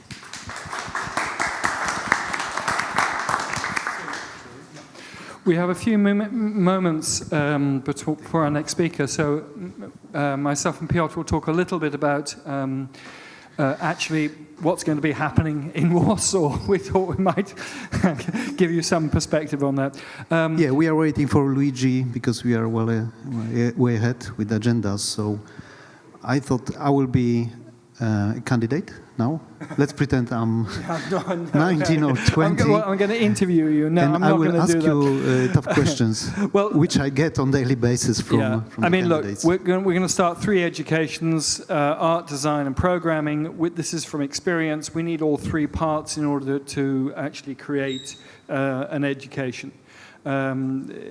Games, as everybody here knows, are extremely complicated and requires lots of people. And you need those 3 elements in order to make a game. You need the production of the visual and the audio, and you need the design, and you also need the programming that puts it together. So those are the 3 educations that we will be starting. There is the possibility we might add new educations in the future, whether it's in quality assurance, whether it's in other areas, VR, AR, other areas which you're already teaching in Sweden. The core of the education is built around, there is no theory. I mean, I'll be really clear. This is a vocational education. This is an education which is entirely based around practical application of work. And that means that the center of the education are what we call game projects. Unlike other schools that may have one massive long game project lasting a year with lots of people involved, we do 4 game projects. which last slightly different lengths. Currently we do 2 on Unity and 2 on Unreal. We do Unity first because we've learned from experience that really helps certainly the programmers getting up to speed to take on other challenges later, and then moving into Unreal for the last. And they're not that long. They're only, the maximum length of a game project is 7 weeks, and all the games are released.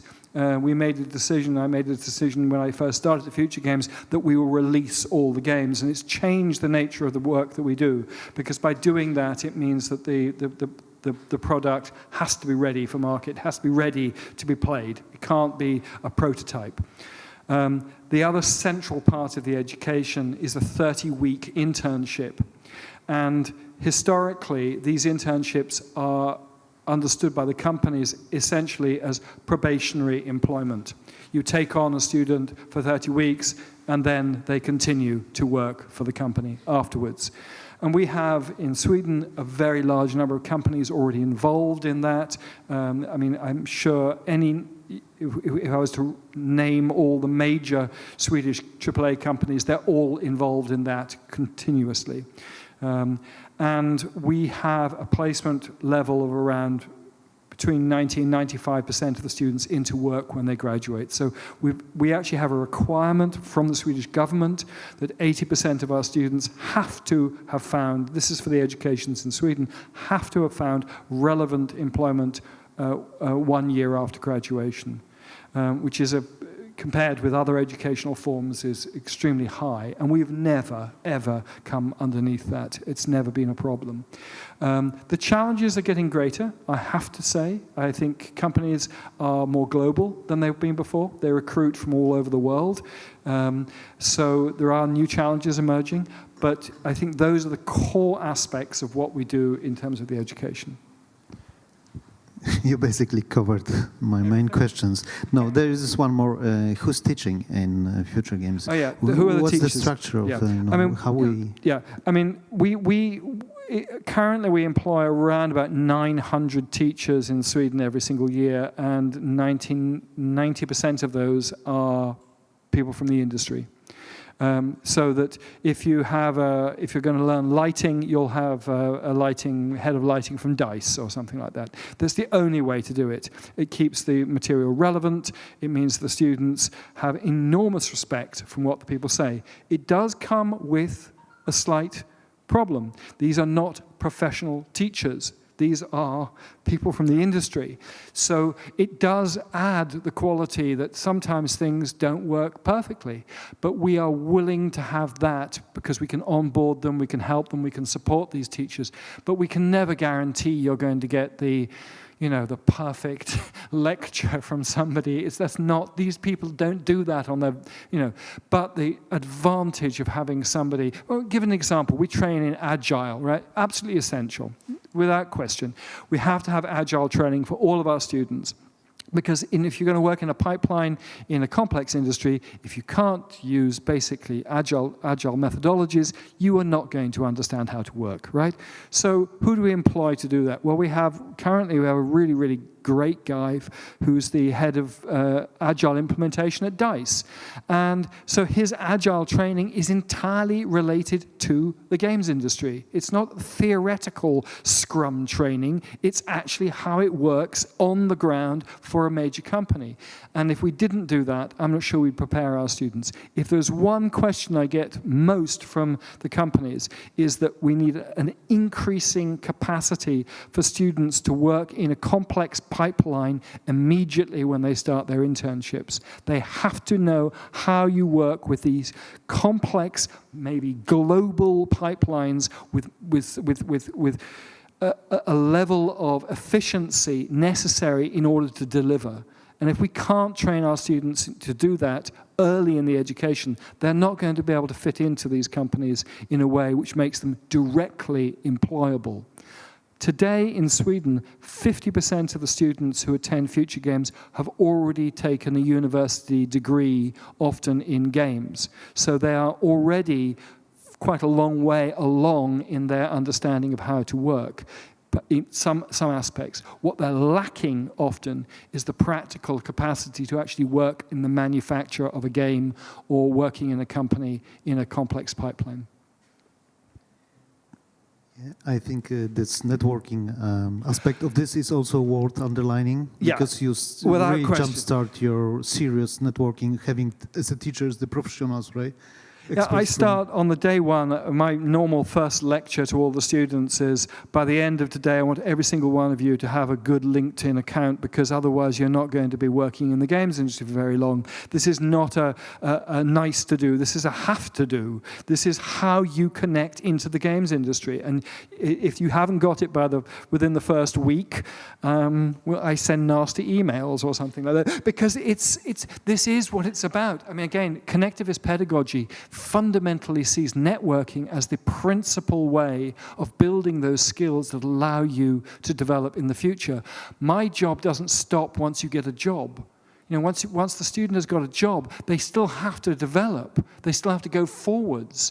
I'm not going to train students to go off and be asset production making 65 medieval tables at a company who's trying to do a kind of medieval game. That's uninteresting. We're trying to get those people to move much further forwards into an aspect of what they're going to be doing, which is going to be exciting in 1 year's time, 2 years' time, 3 years' time, lifelong learning, knowing how to think. Eidetic education is fundamentally not about teaching you something, right? It's about teaching you what you don't know and where to look for it. And we can never teach all our students all they need to know. What we can teach them is how they can access the information they will need in the future to maintain those jobs. And that doesn't stop. It never stops. And with these technological things I talked about at the beginning of today, that pressure is going to become even greater. I mean, you need to be logged in to where the developments are going. Otherwise, you're going to find yourself in a few years' time no longer relevant. So networking is primary, and the soft skills are as important as the tech skills. Annika can speak to this. This is really her area, but I would say that the majority of the people we talk to in the games industry will choose one student over another, either as an employee or as an intern, because of their soft skills rather than their capacity to work technically. They need to be, and that does not mean a particular type of person. We have numbers of students with functional variation. They are as more and welcome in the games industry as anybody else. And we have, I'm always delighted when we can see that aspect of what we do functioning. We had a deaf student last year, and really useful person to have in the school. We didn't have to teach visual cueing for games, because he could not play a game unless the visual cues were there.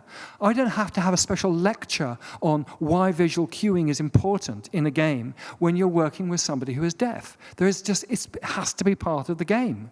The same thing would be true about cultural variation and everything else. So it's absolutely essential to think that it's not a cookie-cutter model. It's not content. We're not filling a glass with knowledge. We're offering the possibilities to see how you can personally develop in the future in an industry that is changing faster than we are able to keep up with. Yeah, this is the large perspective, and when we translate it into a nitty-gritty of everyday life at school, maybe we can also cover a little bit about this. Because I get these questions very often, how it looks. We got used to this schooling, right? You go to school, but in Warsaw it's Monday to Friday. It's 9 to 3.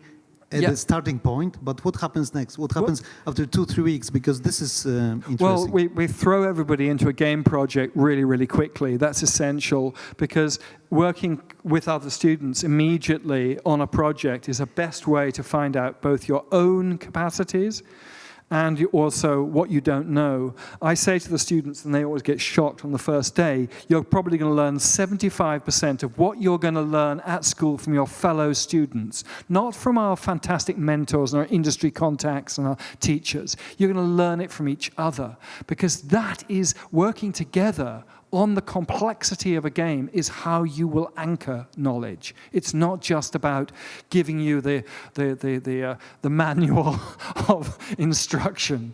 So I think it's incredibly important. Practically, we are totally dedicated towards a hybrid form of education. And that's not just because, you know, we can deliver a lecture from Warsaw to Boden or from Stockholm to Warsaw. Not just for that reason. If you're working in the games industry today, you will be working in a hybrid format. That is a guarantee. I can't, you know, there's no way you're going to be just working in a room with other people. This doesn't happen. It's going to be working online. So online study, online collaboration is an essential skill for the future. So it's not going to feel like school, or at least traditional school. It really isn't. And I don't think it should. I really don't think it should.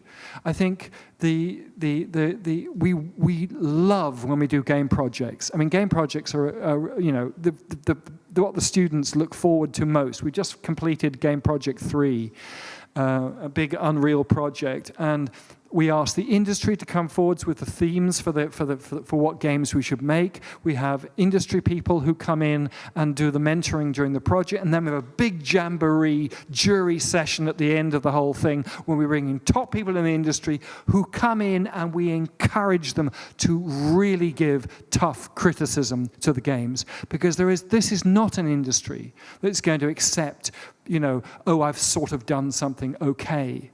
I always say to students, at school, what's the worst thing that can happen? You produce a project and you get torn apart by a teacher or your fellow students. What's the worst thing that happens when you start working? You get fired. So we have to prepare people for a tough industry, and they have to be able to take risk when they're at school, because then when they're out in the real world, they're going to be able to use those skills in interesting ways. The games industry is not looking for people who can already do what the games industry does, right? They're looking for how these younger people are going to come in and push the games industry into new spaces. It's irrelevant that, you know, we're not filling up what's missing from the games industry. We're trying to encourage new activities and ways of thinking about how to make games. So practically, it's going to be, taking lessons online. That's going to absolutely be part of it. It's going to be working with people on site. It's going to be working directly with mentors and industry contacts. It's going to be collaboration, opportunity for challenging, and I mean, this is going to sound very rude. I'm going to say it anyway. Grading. You know, we have these grades, right? And my attitude towards grading has remained the same since I first started teaching. Grading is only interesting because it tells us if somebody is failing and we have more work to do. That's the only purpose I can see for grading. I have no interest in telling somebody you're better than somebody else. The reason why it's useful is we can see this person is not doing as well. The school, needs to do more work. We need to go in and help. It's not the other way around. And I think that is a really good attitude towards how we think about what we're trying to do. So it's not an education that's going to feel like what a lot of people have had at gymnasium or even at other forms of education. Any questions? You can pretend to be a student now and ask me the tricky questions, like technical questions of how much C++ I get it, and I won't be able to answer. Or if there is none, I can ask one more. Yeah. For now. Yeah. Okay.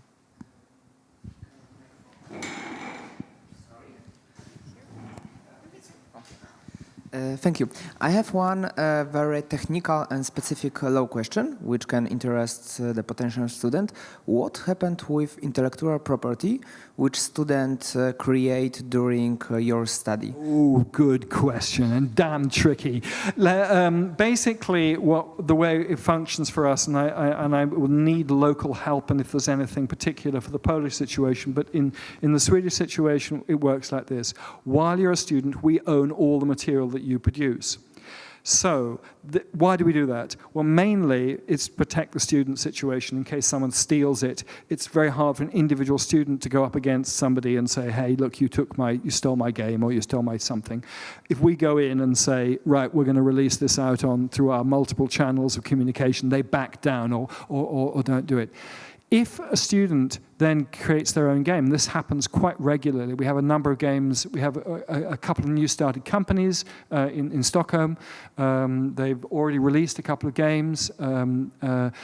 We waive all rights to the students. The only complexity, to be quite honest, is the group of students themselves, because some of them may say, well, I don't want to do this anymore. And we have helped them if they have to waive their rights in perpetuity, so that the group who stay developing the game can develop it without any copyright issues or potential branding issues. And we're not interested in making money out of the games that we produce. That's not our aim at all. We want to encourage the students to create their own companies, and that has happened many times. There are companies in Sweden which, are essentially Futuregames companies.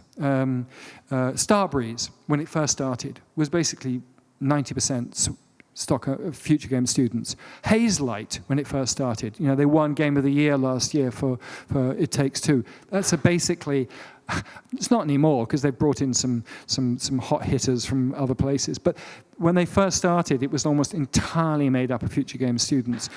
And we encourage that, of course.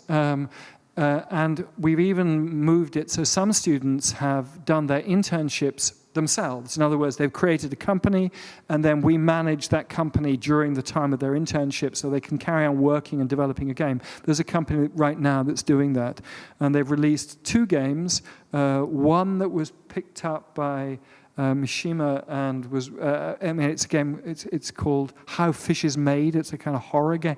Super popular. It went kind of like viral in Japan. It's a kind of dark horror game. And they've now made another game called Katirka. You can check it out. It's on Steam, which is a kind of... it's set in the Caucasus in the 19th century. Lots of horse riding and shooting and sniping and stuff. Very, very... They were...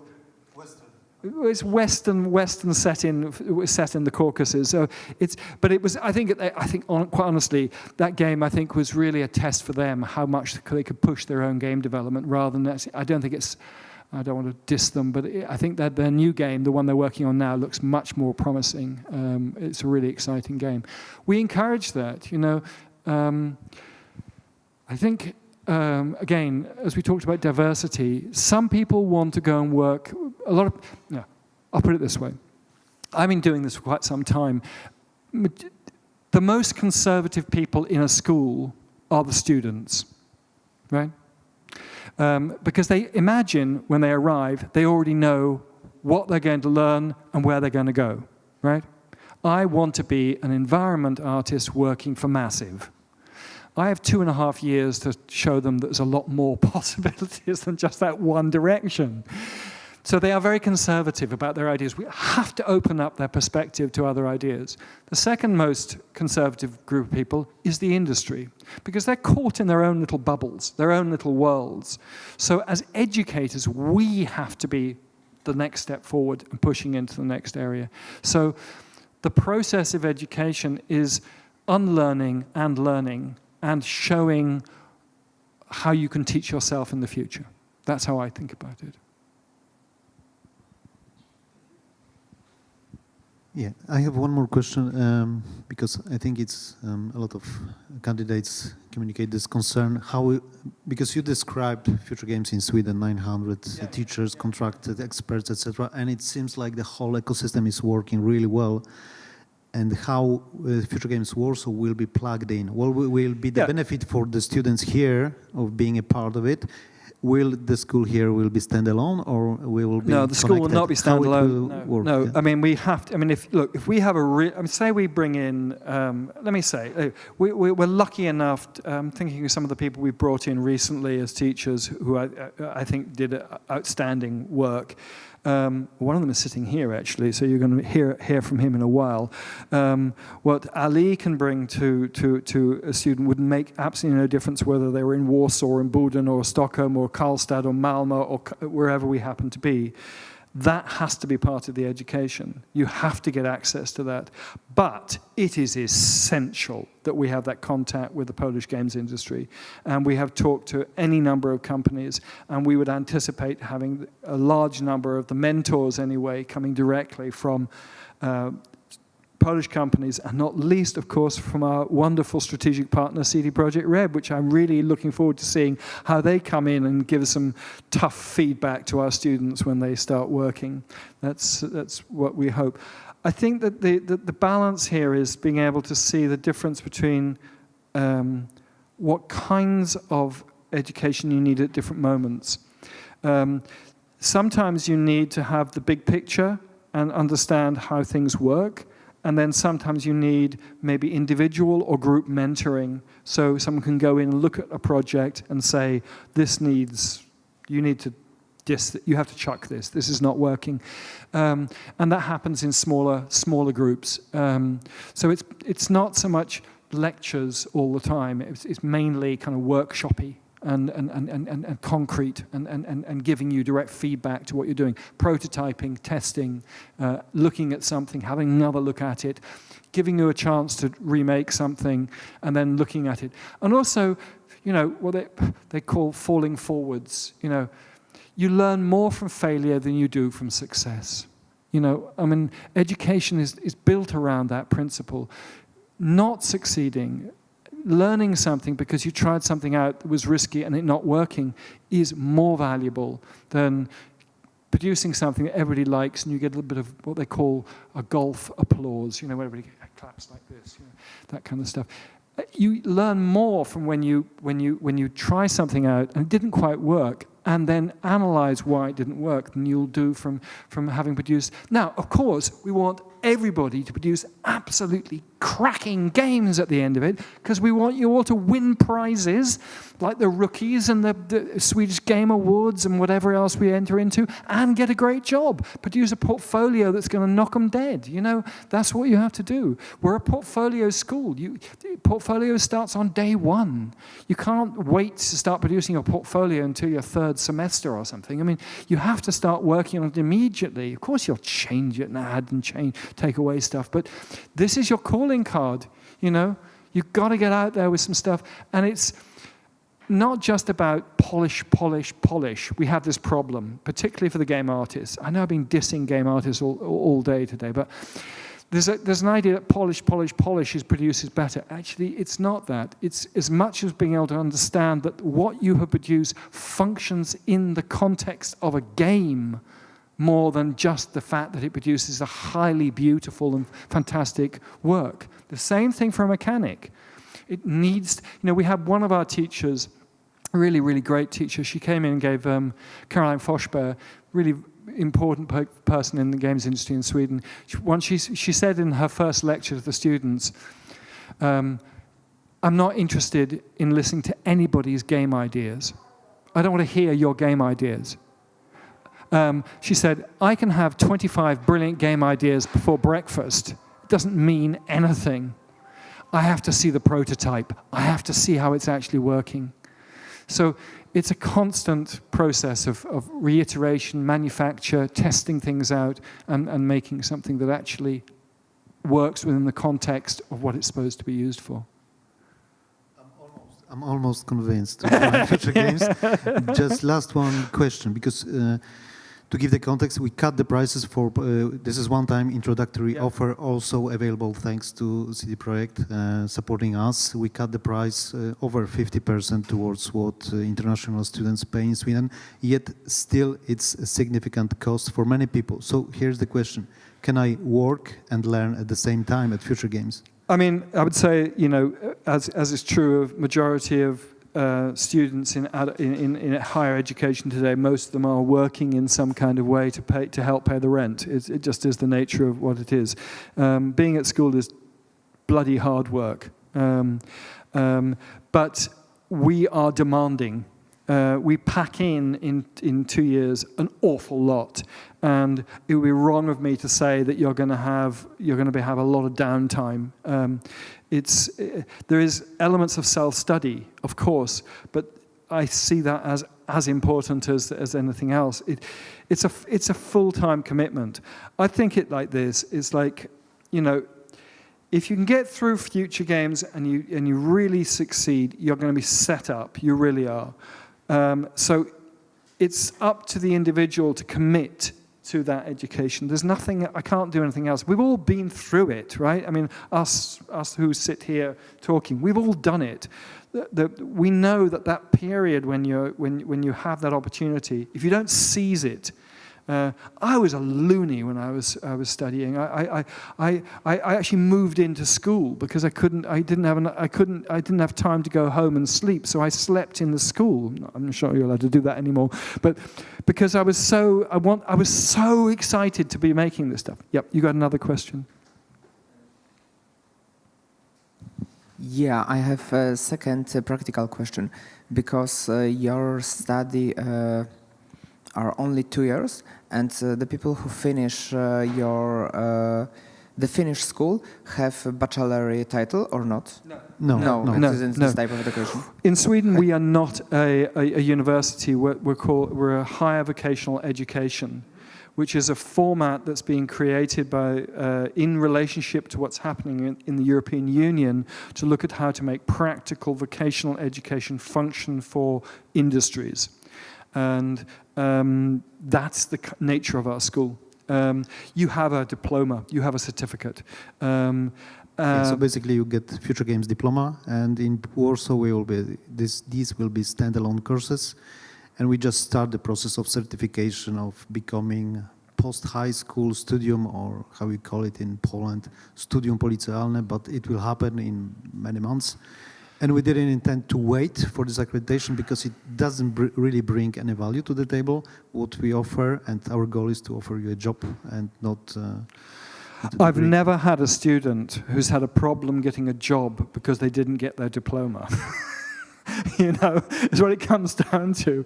I mean, it's about the quality of the work you produce, the soft skills you develop, your capacity, the quality of what you do on your internship, and that's really that's where you succeed. So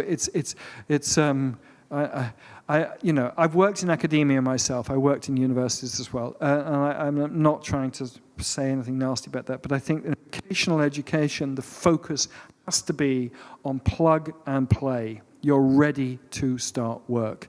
And I think that, and Annika can talk to this, maybe we can bring this up later, but I think the games industry is changing. You will notice, most of you, those of you who are interested in getting into games development will notice junior roles are not increasing, they're decreasing. Junior roles previously were something where the games industry could take in people who were not completely ready to start working, but were learning their trade. I think, at least from the Swedish perspective, that's disappearing now. So we have to get people into a position where they can immediately start working in an industry setting. We dedicate ourselves to making that happen.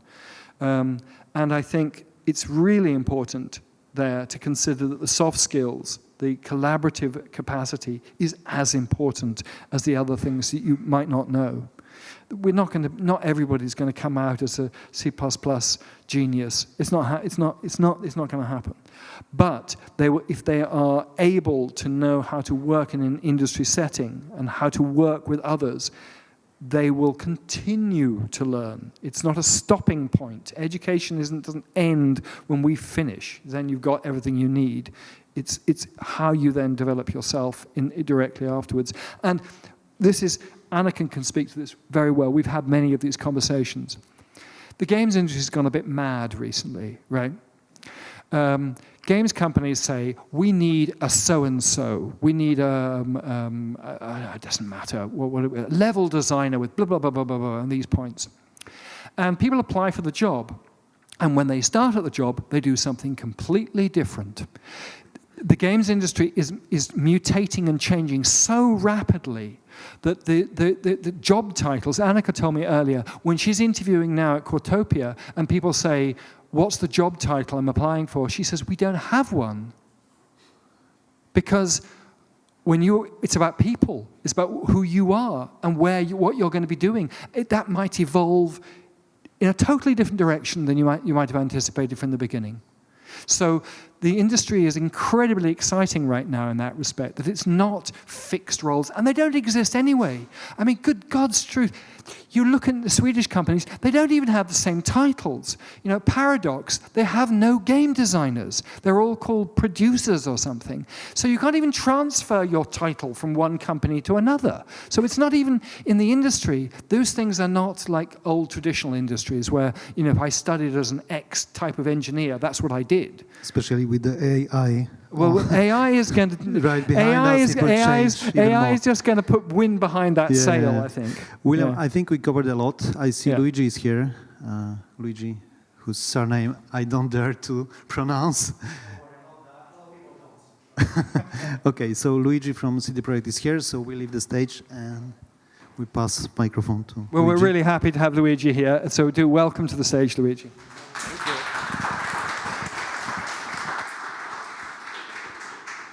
Any preference on which seat I take here? You can stand whenever you feel most.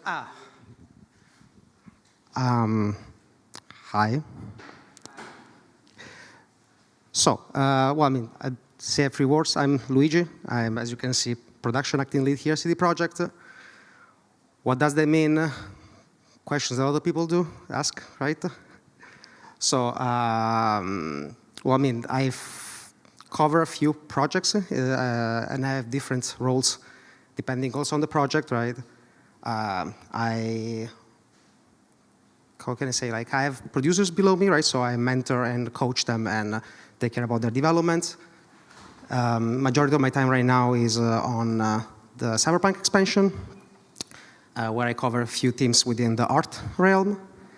I also take care of the team here in Warsaw for the Sirius project, right?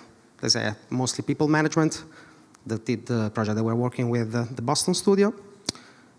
And let's say I also cover some teams that are also right now in the Polaris project, but because also they're transitioning from Cyberpunk from one project to another. So let's say a bit of everywhere. So I've been doing this for 10 years, more or less, right? Started with very humble beginnings from Android porting. And I've been here at CD Projekt for around 4 years.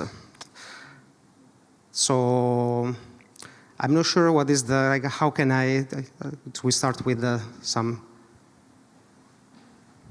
I'm going to come and ask you, I'm going to grill you with some tricky questions. Sure. Okay. I mean, you have a leading role within CD Projekt. What are you missing in terms of talent? What do you need? Oof. Good questions, right? I think right now, I mean, rather than missing, right, I would say that with the shift to the new engine probably, right, within the company, as you are aware, experience with Unreal is definitely one of the skills that we are very much looking after, right? That doesn't mean that if you don't know Unreal, you're out of the list, right? But that really depends on the role, on the project. So, as I said, like then if you ask me what exactly we're looking for, right? I think that we're always on the look for people with, I would say, outstanding talent, because, we are one of the top top companies in the industry, and we want to work also with top people in the industry. That doesn't mean that we only look for top people, because as you can see, right, also these initiatives, I think, speaks a lot about the fact that we do care about, let's say, people who wants to get in the industry, right? This is, I think that we have a bunch of initiatives that have been showing this, right?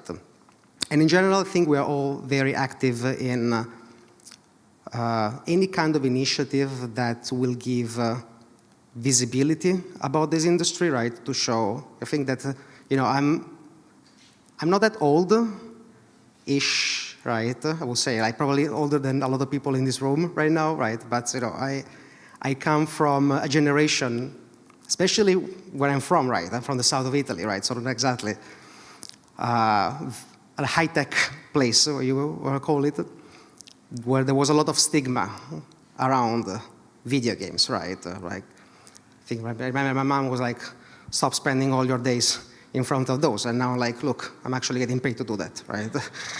So, who was right in the end? No, just kidding, right? Just kidding. So, again, I think that any kind of initiatives that will, I'm not even saying improve the image of the game industry, because I think this is an industry with a good intentions and good image, right? I would say an initiative will make people aware of how good this industry is. It's something that we are we feel very close to as a company, I believe, but also personally myself, right? As an educator, we try to encourage our students not, when they talk to a company, whether they're going to go, whether it's CD Projekt or whether it's DICE or Massive or whoever it is, that they would not try to mimic the look or the type of game that the company is already making, because they can basically only produce a rather poor copy. Would you agree with that? That they don't, if you looked at a portfolio of a student, you don't want to see, Cyberpunk or Witcher copies. You want to see something different. When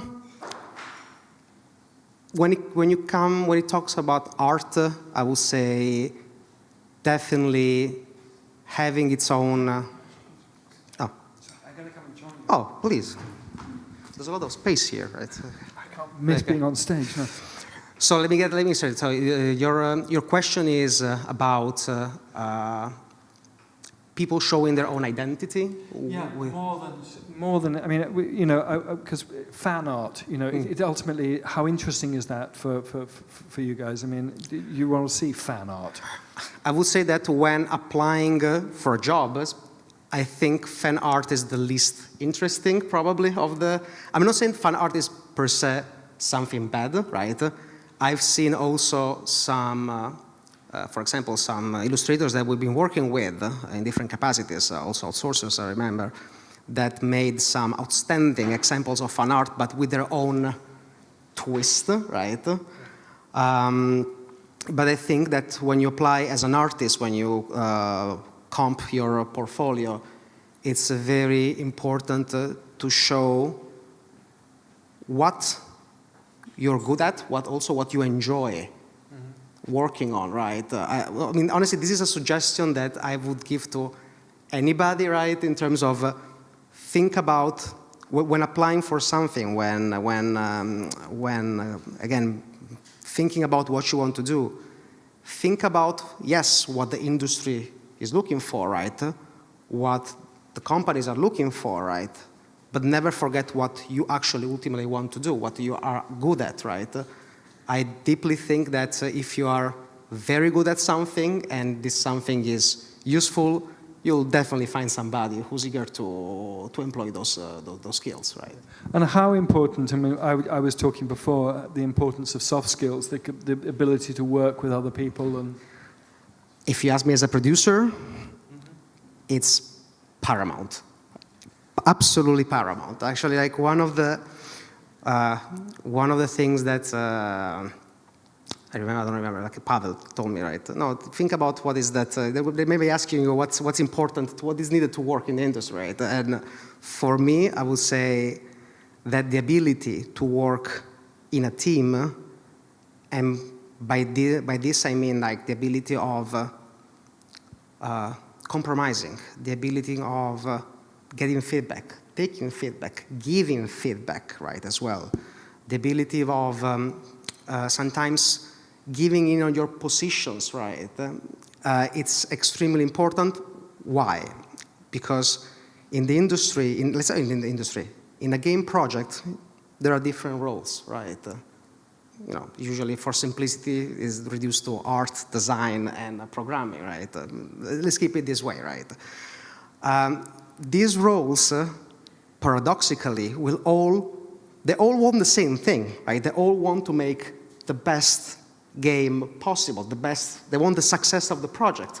But a lot of times their own way of seeing things, they will pull them apart from each other, right? So, because, you know, let's say an artist will say, I want to reach this graphic fidelity, right? And on the engine side, it was like, dude, that's just not possible, right? Because of technical limitation. Anyway, and the ability to compromise and the ability to talk to each other, understand each other, understanding what the intentions in the end of every person is extremely important.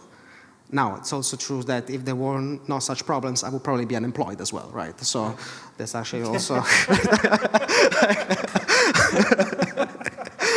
No, but jokes apart, right? I don't know if I gave the idea of...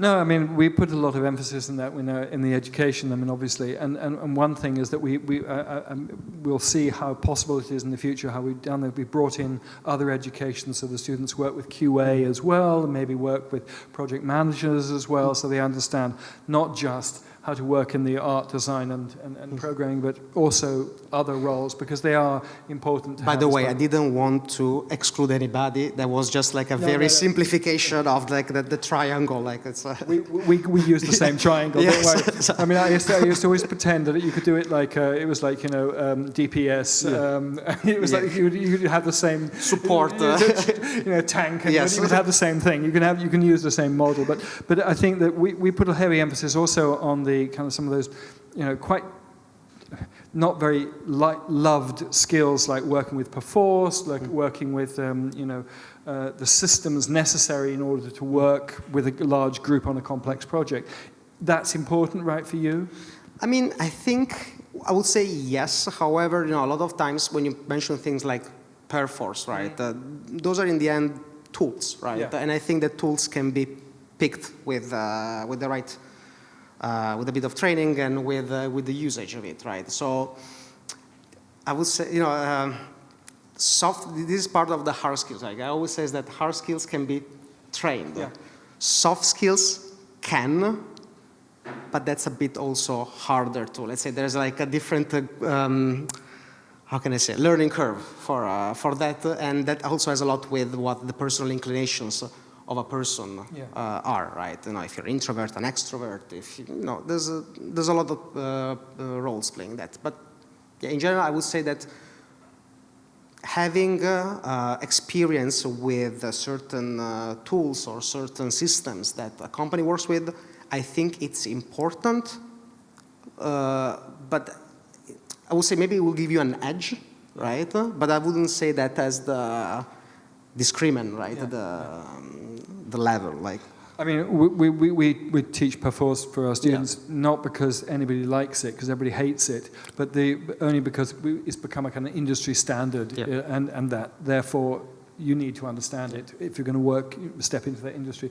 Whereas, and I totally agree with you. I think that tools are going to change. I mean, they constantly change. I mean, it's unlikely in 5 years' time we're going to be talking the same tools we're talking about right now. Of course. And it's not. The things that our students always. I think one of the feedbacks we get from companies is the difficulty of working in complex pipelines.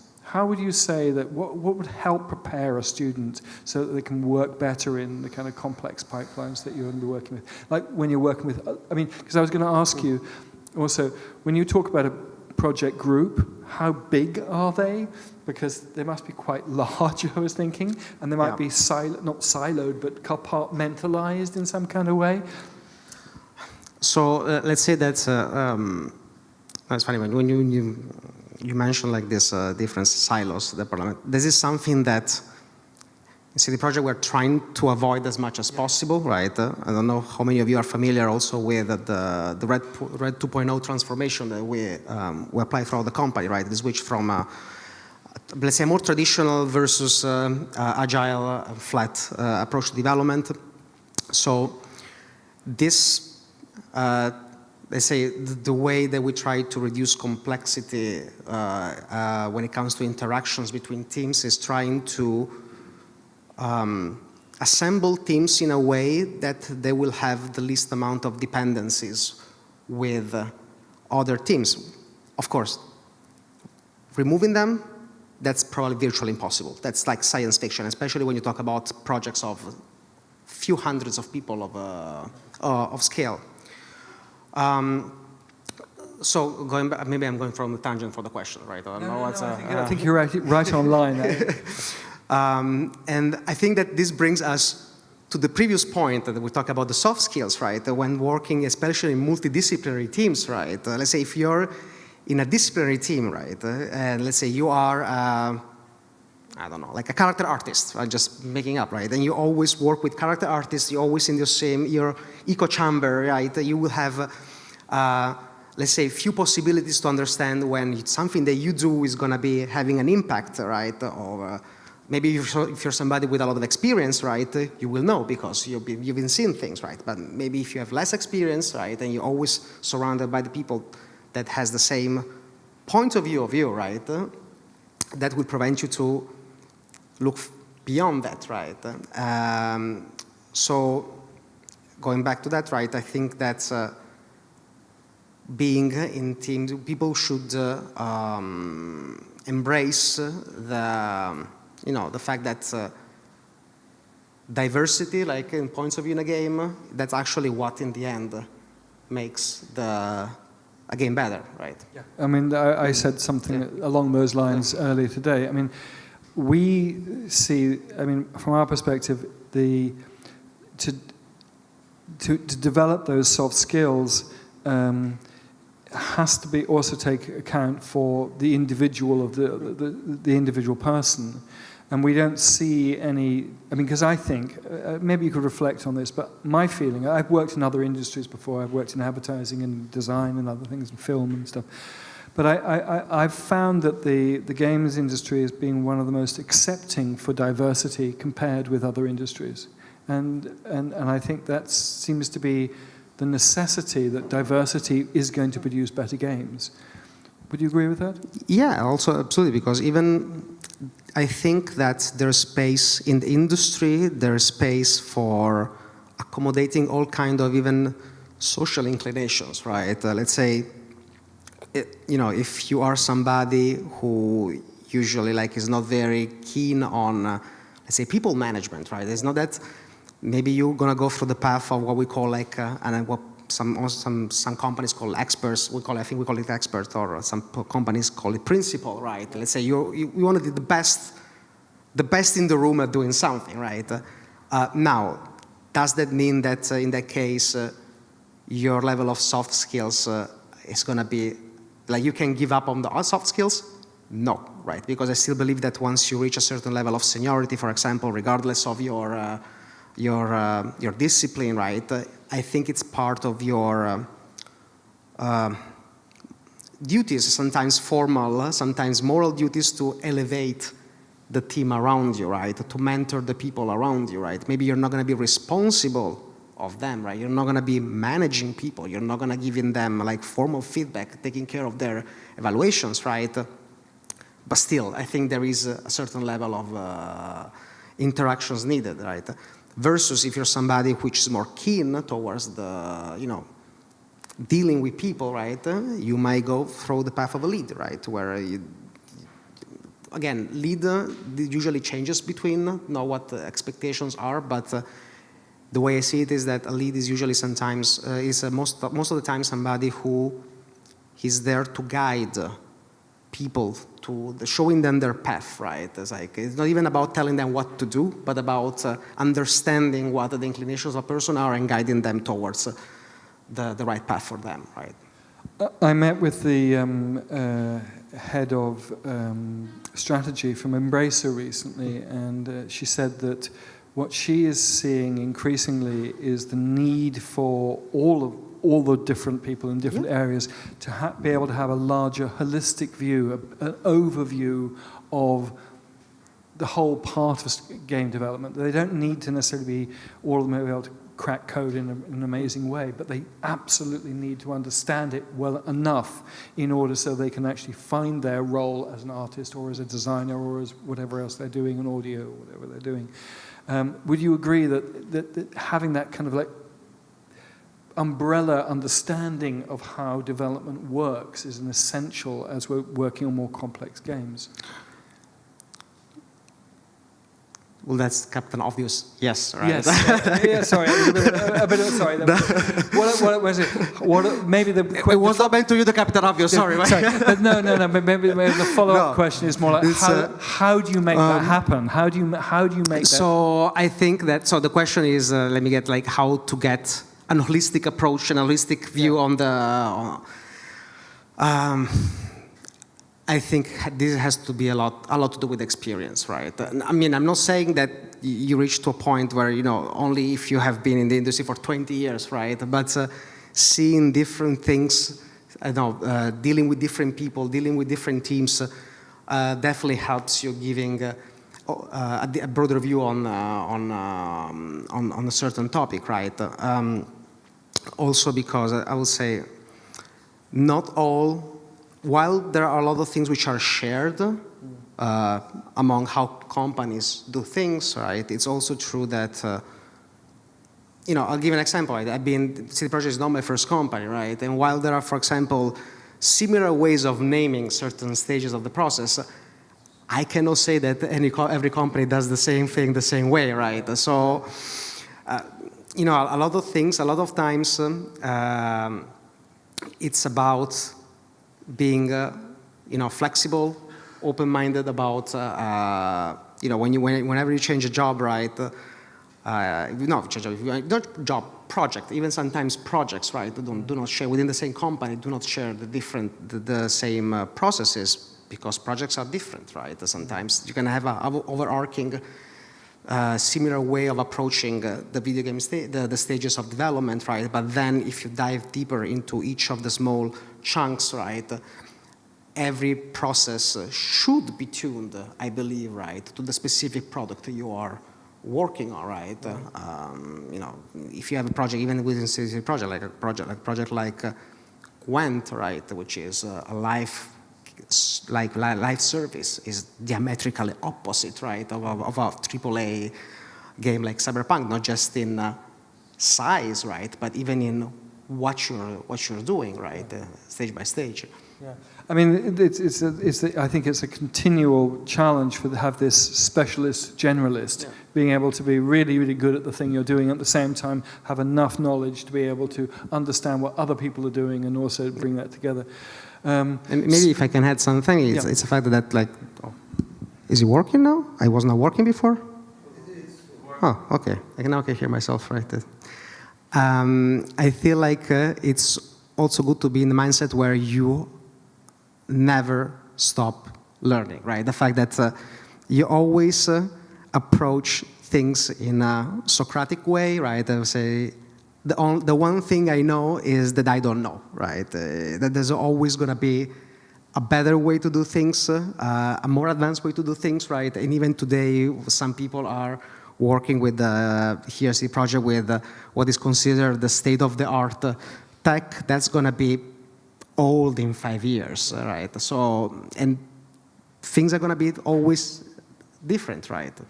I don't want to ask a question which you can't answer because of things, but I mean, what could you imagine, with AI coming in as such a force into the industry, where do you see, I mean, the roles changing in the next, let's not imagine 5 years ahead, let's just say the next kind of 18 months. I'm going to be treading on very thin ice here, right? So, I didn't mean to do that. no, okay.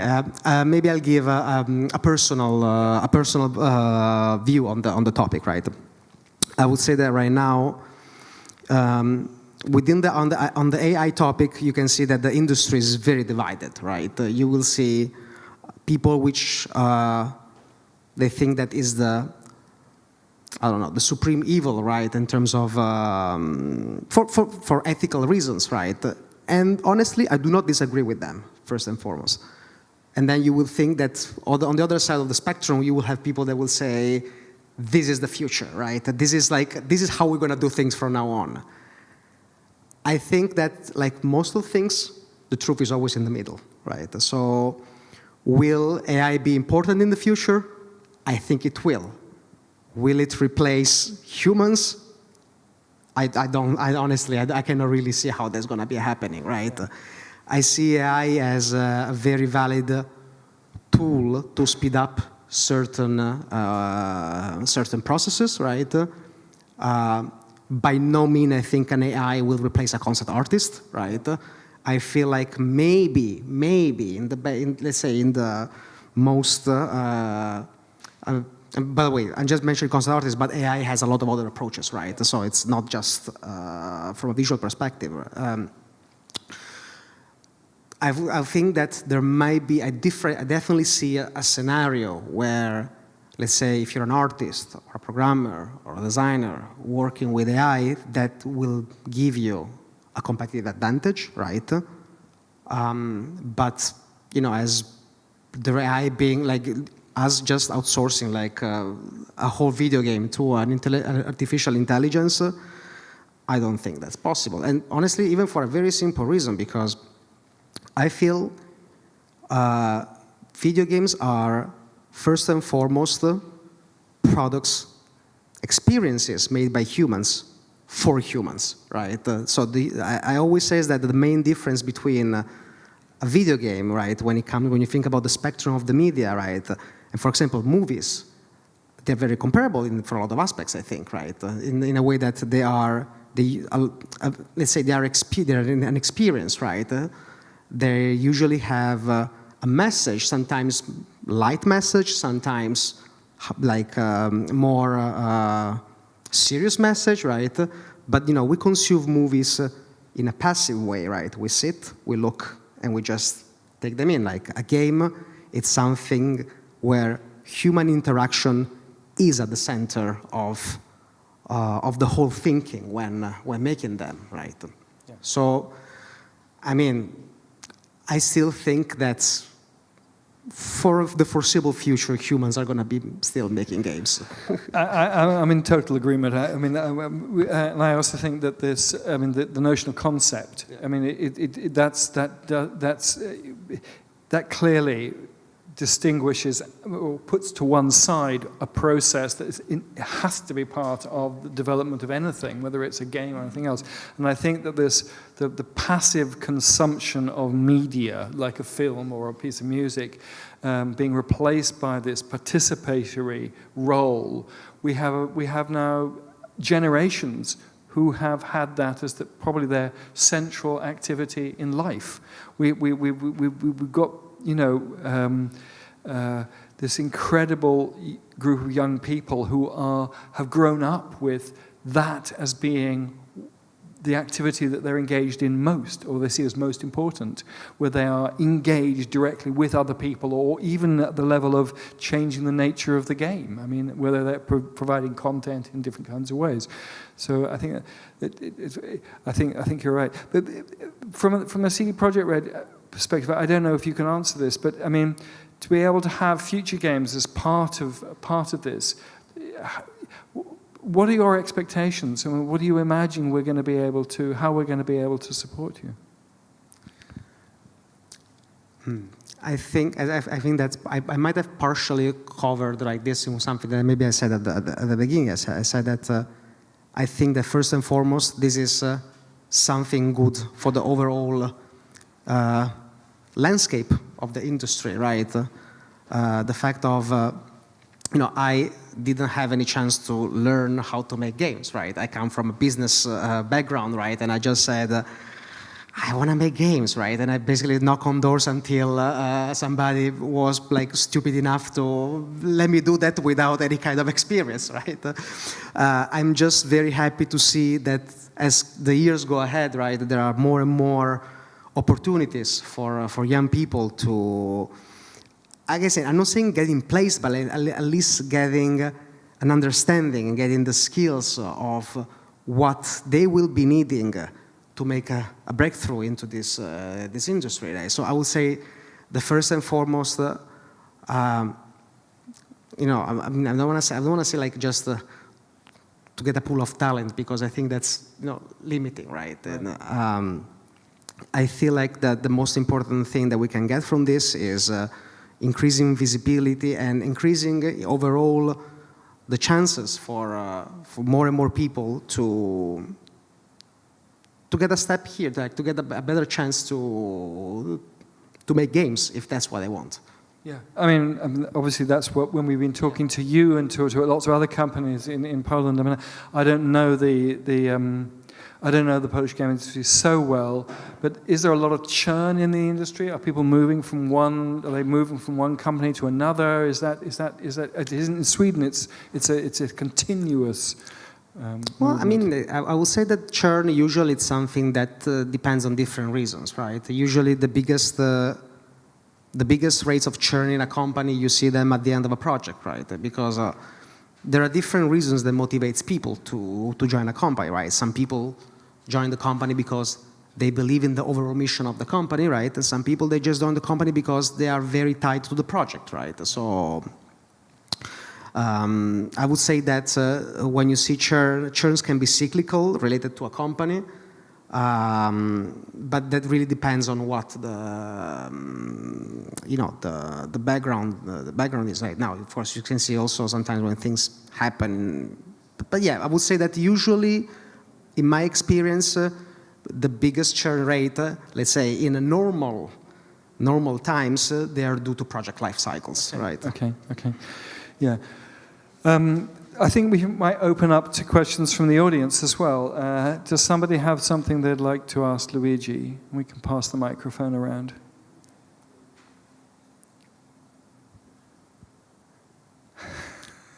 It's been a long morning. I know they've been listening to. Maybe I should ask them babble. questions to see if they were following what I was saying, right? So like. Yes, lovely.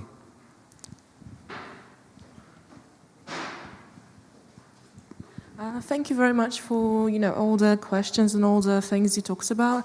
I've got a question about someone trying to break into production. Do you have any sort of golden rules you think when applying for a job? When you're already in game dev, I'm in a situation like this. I work in marketing, but I'm thinking of going more into development. Do you have anything that you could advise how to approach this? So I would say yes, definitely. So production, let me start with a bit of like an opening. Like production is always seen as this black box discipline where nobody really knows what the producer is doing, right? And that's actually pretty true sometimes, right? And also on the other hand, the role of producer can really dramatically change from company to company, right? I would say that the spectrum I've seen, I always define the producer as something in between a project and a product manager, right?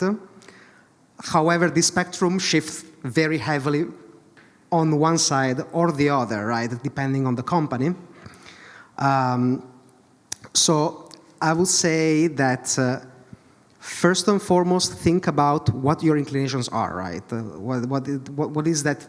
Think about what do you envision as being a producer, right? Because maybe you say, okay, I want to be a producer in this company, right? But this company, the figure of producer is not really what you feel a producer should be, right? And I wouldn't suggest anybody to do a job that they frankly do not feel comfortable doing, right? We spend a third of our life at least on the job, right?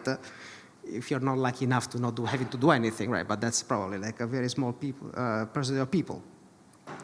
So I would say that, again, first think about what usually the way you see that is that you go to the job offers of companies, right? And you read job descriptions.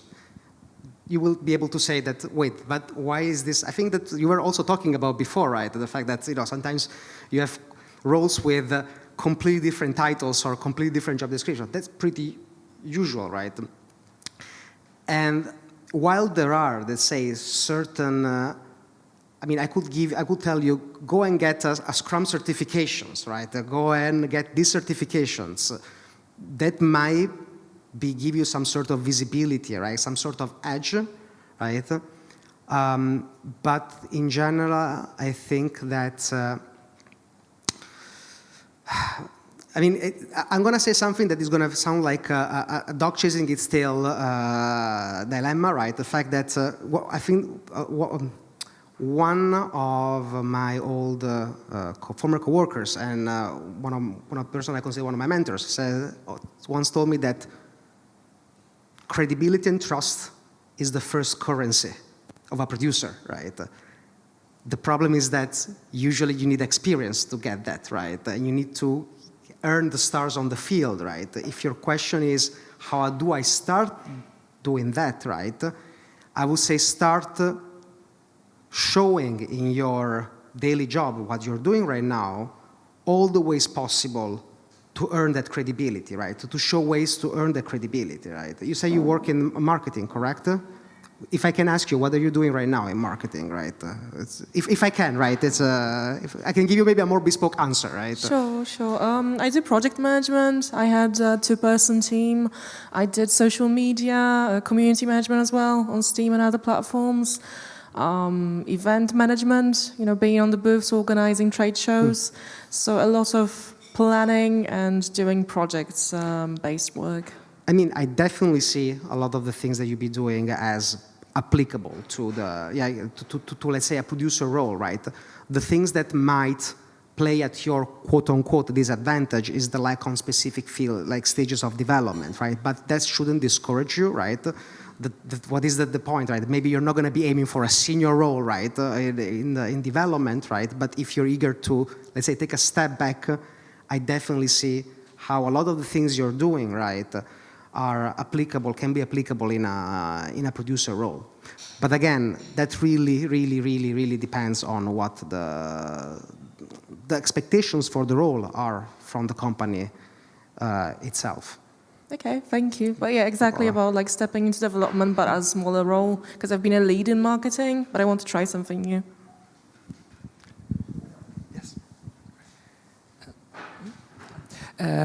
Yes, hi, thank you for your speaking.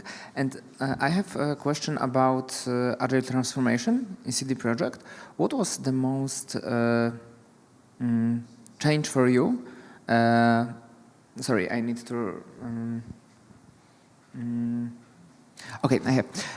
What was for you the biggest change when this transformation started, and how your role changed or your responsibility changed when the CD Projekt started this process or is during this process? So if you can answer. Yeah. So when you ask about, you asking me a personal question, or you talk about in general, like for the company, right? It's personal. Personal. No. Okay. So few notes on the transformation. It's ongoing, like it's something that will never stop, right? Mm-hmm. So that's the whole point of it, right? It's continuous iteration and trying to think ways to, looking at what we're doing and trying to improve and iterate on that. I would say that in general, so as a producer, right? Because I come from my first year in CD Projekt were fully focused on Gwent. So that's also the first premise. Gwent enacted this transformation before the rest of the company, or better, as the rest of the company, we decided to apply this transformation across the whole board, right? Also because we had successful experiments on in Gwent, right? So doesn't mean that we're doing everything like we did in Gwent, but that's certainly left as a blueprint, right? So I had the privilege, let's say, to see these things taking place as before, let's say, it was applied on a large scale. I would say that the biggest challenge is definitely the change of mindset in people. Because what these transformations requires is from people, a lot of them which have been doing things in a certain way for years, and we're talking about even veterans, right, with 15, maybe even 20 years of experience, right, that one day you says, you know what, we're gonna do things this way, right?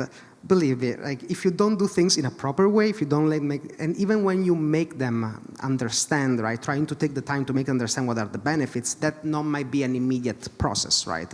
I mean, I'm not saying that this was, by the way, I'm not pointing to say that all the veterans were the problem. No, that was not like, I'm just saying that usually with somebody with a lot of, you know, if somebody had been doing things in a certain way for a longer time, right, it's just going to be harder to change that the way of seeing things, right? I'm not even going to call it a bad habit, because it's not a bit a bad habit, it's a bad of how do you want to do things, right? So this was and still is to a certain way the biggest challenge, right? Because we are switching from a mostly disciplinarily run or like top-down, not top-down, like disciplinary divided approach to game development to interdisciplinary one. So where you have a wider number of teams working on, let's say, quote-unquote, the same level, and a few times can be also potentially conflicting level, right? Because even when you have multidisciplinary teams working on their own set of features, a lot of time what they're working on can be, even though they are independent, right? What they're working on will be conflicting with what other teams might be doing, right? I had also to, I personally had to, let's say the experience when it comes to the production, because even the production there was a big change, a big shift in this, in the way we saw who the producer is, what the producer does, right?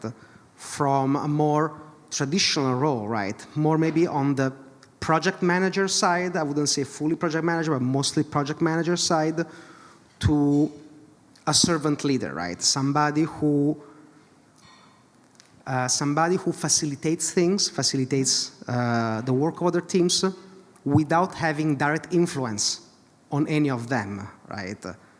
You say, like, how do you tell people, how do you influence, how do you, let's say, lead people? No, not lead them, lead them is not the wrong word, right? How do you manage, let's say, the work of a team if you cannot tell them what to do? Because that's not how I think, that's not the right approach first and foremost to, let's say, a healthy team environment. Because also on the other hand, a producer will be surrounded by a lot of people that will 100% know more than him how to do their own things in their specific disciplines, right? So the role of the producer is not to, let's say, just fit schedules, but making sure that all these people can work together, right? And from setting the schedule, let's say, to going from setting the schedule or like filling spreadsheets to setting the boundaries and the rules within which all the team players, right, all the dev team can freely move, let's say. I don't know if that answered the question, right? Or if you want to, if I went through a tangent a bit. Yes, I want to concrete one specific question. Then where is the position, the production, in closer to product owner, scrum master, agile call? I know in CD Projekt there is this 4 role, and what is the difference between them when there is producer? So that's actually, it's good to use the word the right word, role, right? A producer is a title, Okay? So while if you talk about product owner, scrum master, or this, those are roles, right? So for example, in CD Projekt, you will see producers wearing the hat of scrum masters, for example, right? You will have some producers still having this more, let's say, disciplinary hat, because let's say, even though we had the transformation, there are some teams that still work in a more disciplined way, right, say, with caveats, let's say not, I wouldn't say not in the very traditional way, but let's say they still, we try to have a more flat approach, but let's say there are still disciplined teams, right? And while, for example, so I would say that the producer is, you can have different, cases, right? For example, you will see producers covering multiple teams as Scrum Masters, right? You will have producers covering maybe like more senior ones, right? Covering a whole areas, right? Where different teams coordinating the work of those teams in that area with the other teams in the other area, right? They don't work as Scrum Masters, right? But they work as the glue, right? Between different teams. I think that we like to work in a way where the communication is not, the producer is not the, let's say the, what is the right word in English?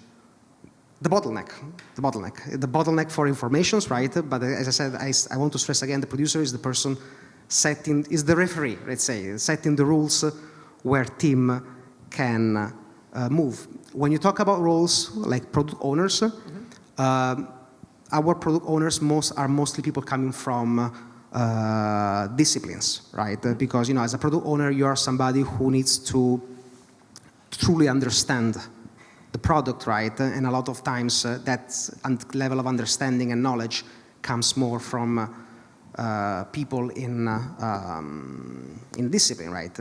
Not one specific, right? I've seen product owners coming from, they can be from cinematics, they can be from animation, they can be, it really depends on what the goal of the specific team that they are, let's say, covering is.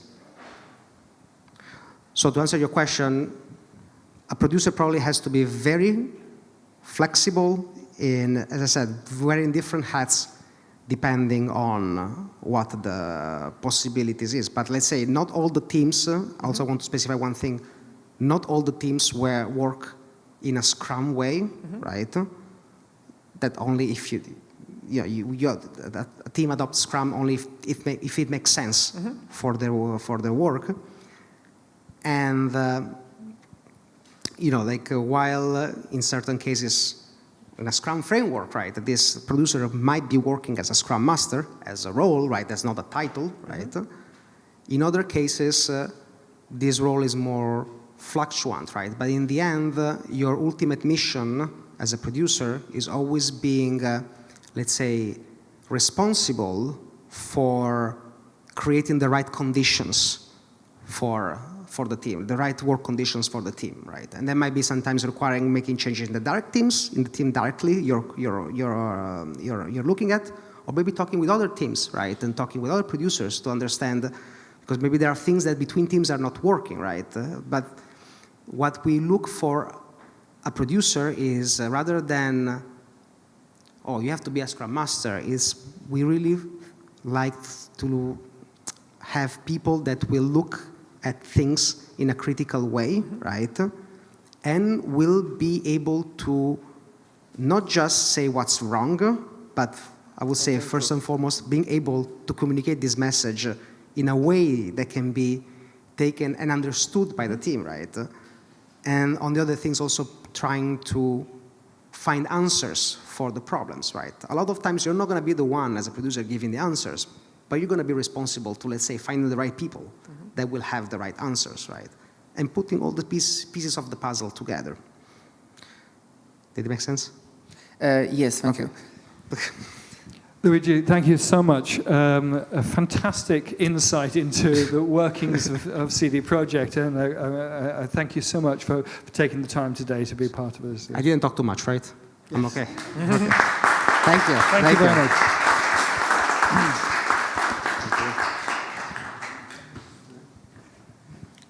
Now it's my enormous pleasure to ask Ali to come up and talk to us about, again, Monty Python, something completely different. Thank you so much.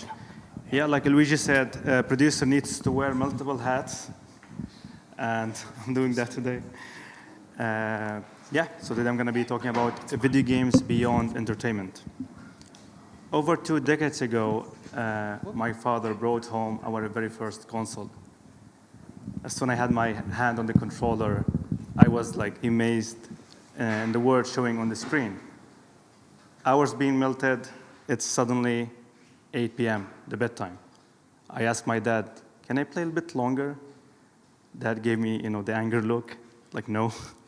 So I actually went to bed, closing my eyes, waiting for tomorrow to come faster so I can continue playing. Then suddenly I've heard music, the video game music playing from the living room. What?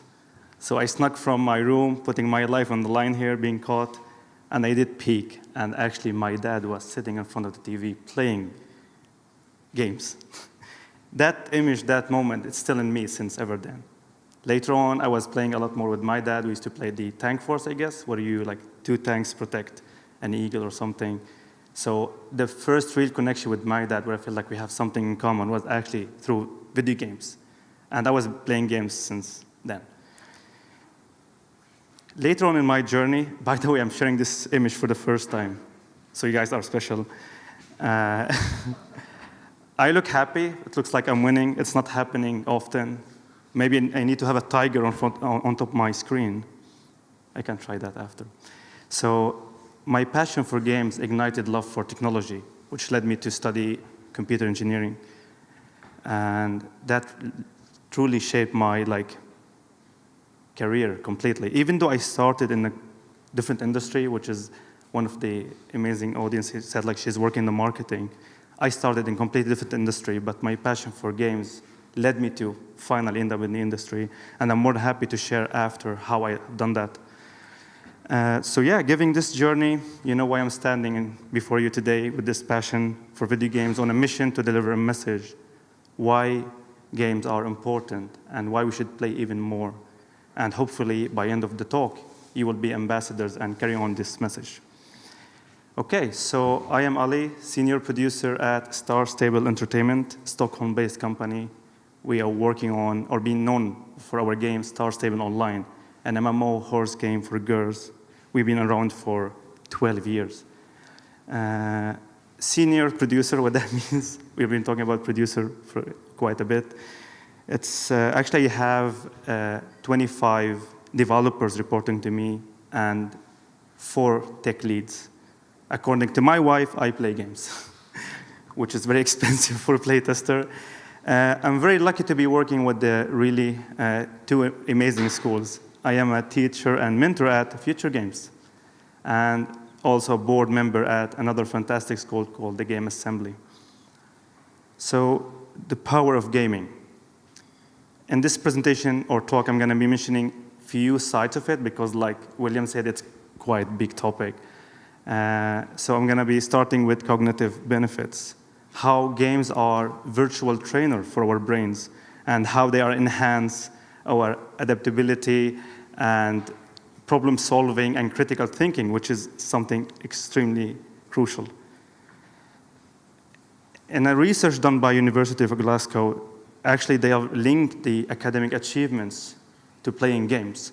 So basically, playing games on the targeted group, the students who have done that experiment, their communication skills improved, resource management, which is amazing to see that, and adaptability. And like William said, it's a skill essential to survive the AI and the fast forward of technology so you can maintain a career. And by the way, all the links for the researchers will be in the last slide, and I highly recommend to check them and read them. They're really interesting. Some games being part of the study were like, I'm pretty sure you're aware of maybe all of them, Borderlands 2, Minecraft, Guardians of Light, yeah. And of course, that's not it only, like how also games could leveling up our mind. Problem solving. I really like that we say that usually IT softwares solve a problem, but in games, mainly we create a problem so the players can solve, which is really interesting way to look at it. One also different aspect, spatial awareness. When you play in a game, you're aware of your surrounding, and this is something, if you play a Battle Royale, like take advantage of the terrain, attention and focus. A lot of games requires a lot of focus when you're, like example, your teammate asks you not to peek because there is a sniper somewhere, and you do peek anyway, and you die. So attention to focus is something the games enhance a lot. Resource management, like maybe 2 weeks ago or something, Evil Line announced they have an add-on to Excel. So if you have an Evil Line account, you can have an Excel add-on so you can resource management.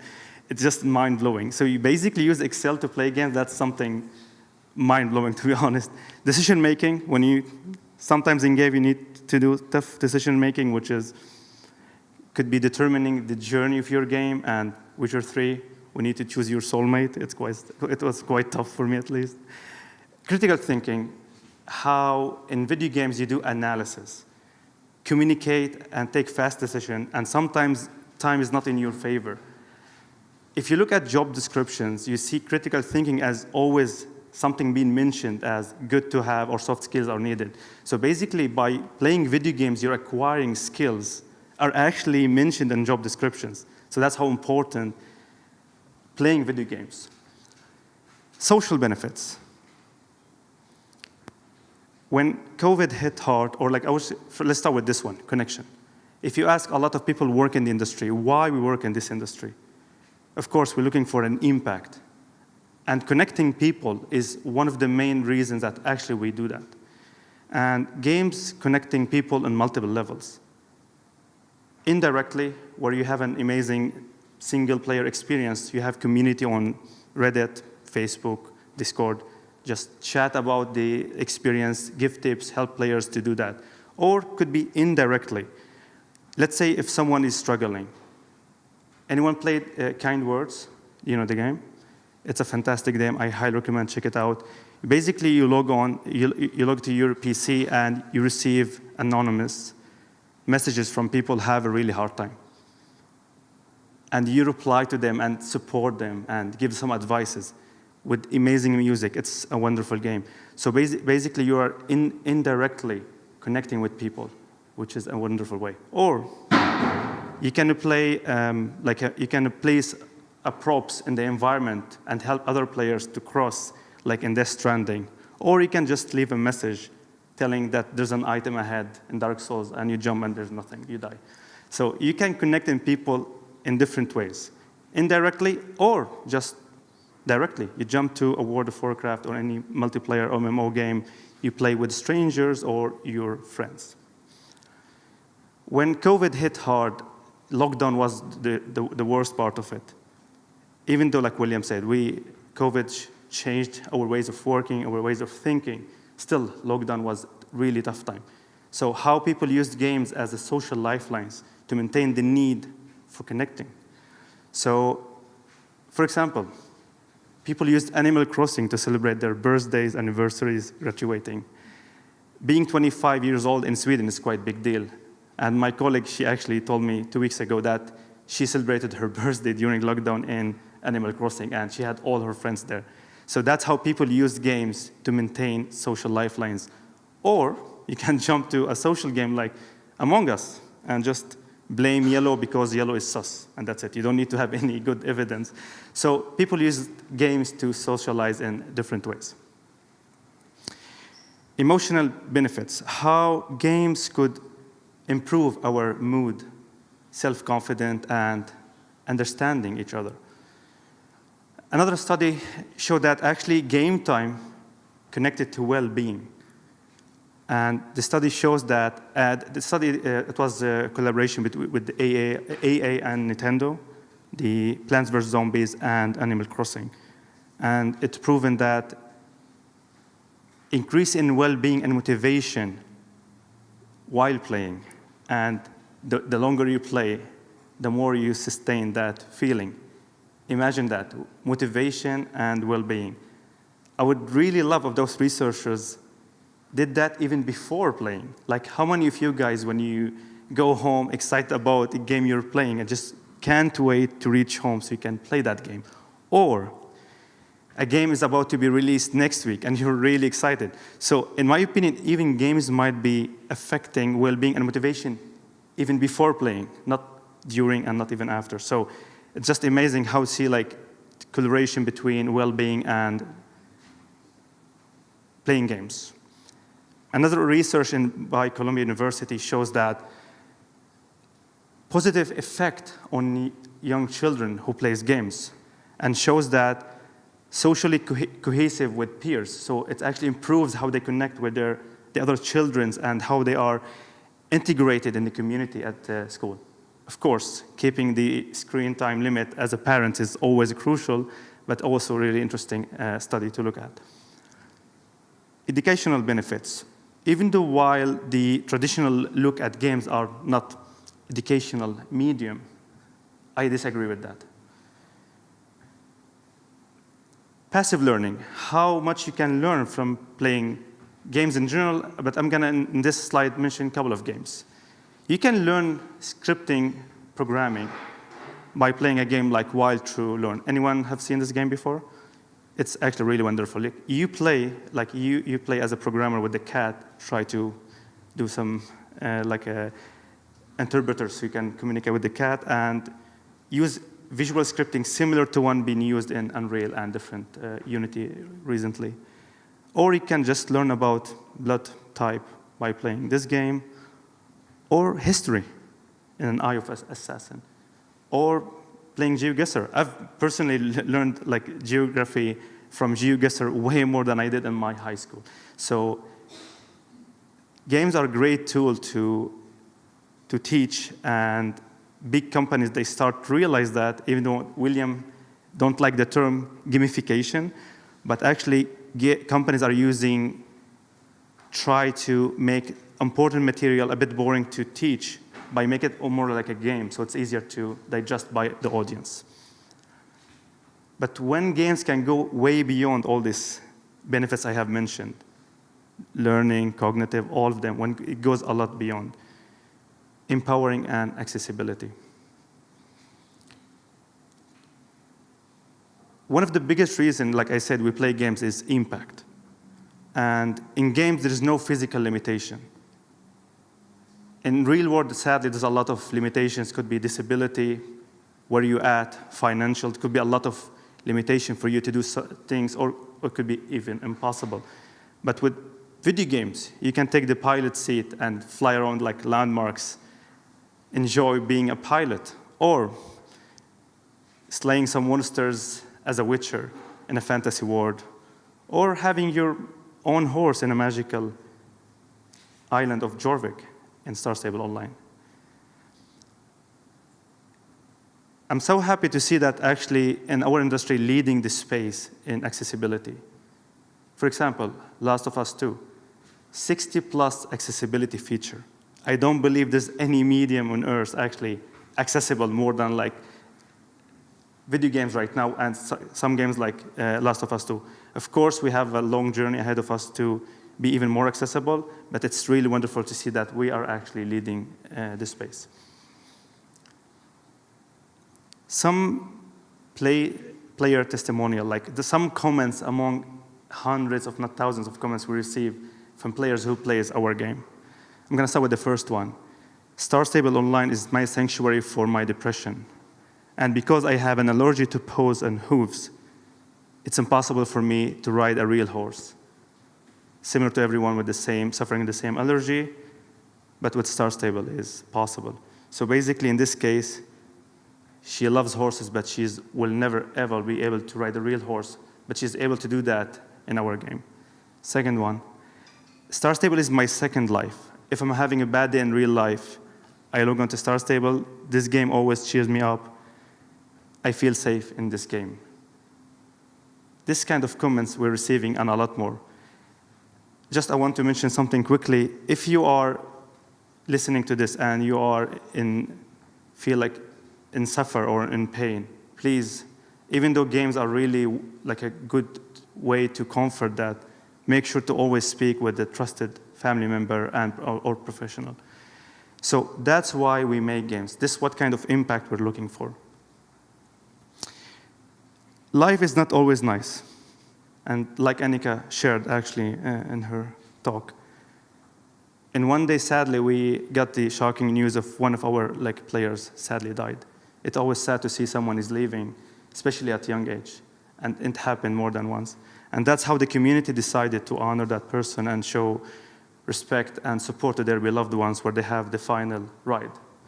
So that's how games can go way beyond just being an entertainment medium and be something really meaningful. I'm going to end my speak by asking questions. Are games just an escape from reality? Given everything I said, I would say games are a lot more. Games are that vibrant corner of our reality where we can grow, learn, and actually maintain a meaningful connection. I would like to thank Futuregames for the invitation, CD Projekt for hospitality, and all of you to give us this, your Monday to be here. So thank you so much.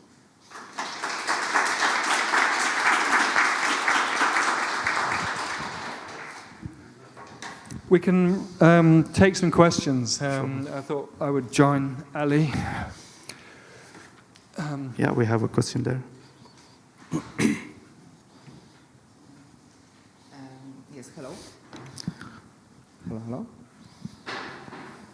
Hello. Oh. Now we hear you. Yes, I have a question about one study which you cited in your presentation about a connection between the time, how many hours the player played, and the world building. And in this study was the critical line or something like that? Sorry, can you repeat the last part? Yes, there was. What was the period of playing which was tested in this study? There was something like, I don't know, 10 hours per day, and there was.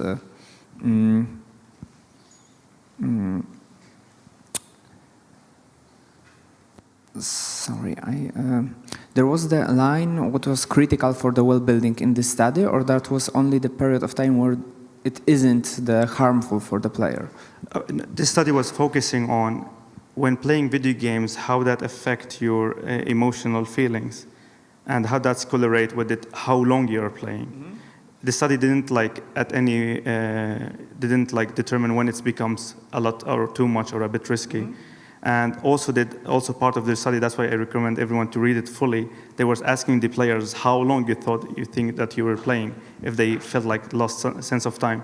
But the whole focus was how playing games and time playing games affects the well-being. That was the whole focus of that research.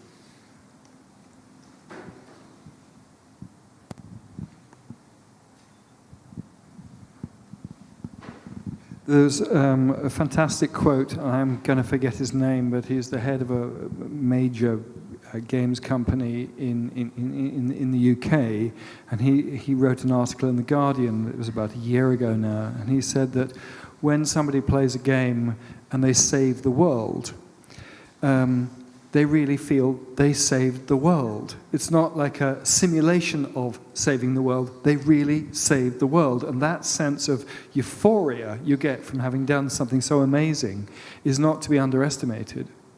And that's why it's hard to correlate people playing games while sad. It's always happy while playing games. Why is that?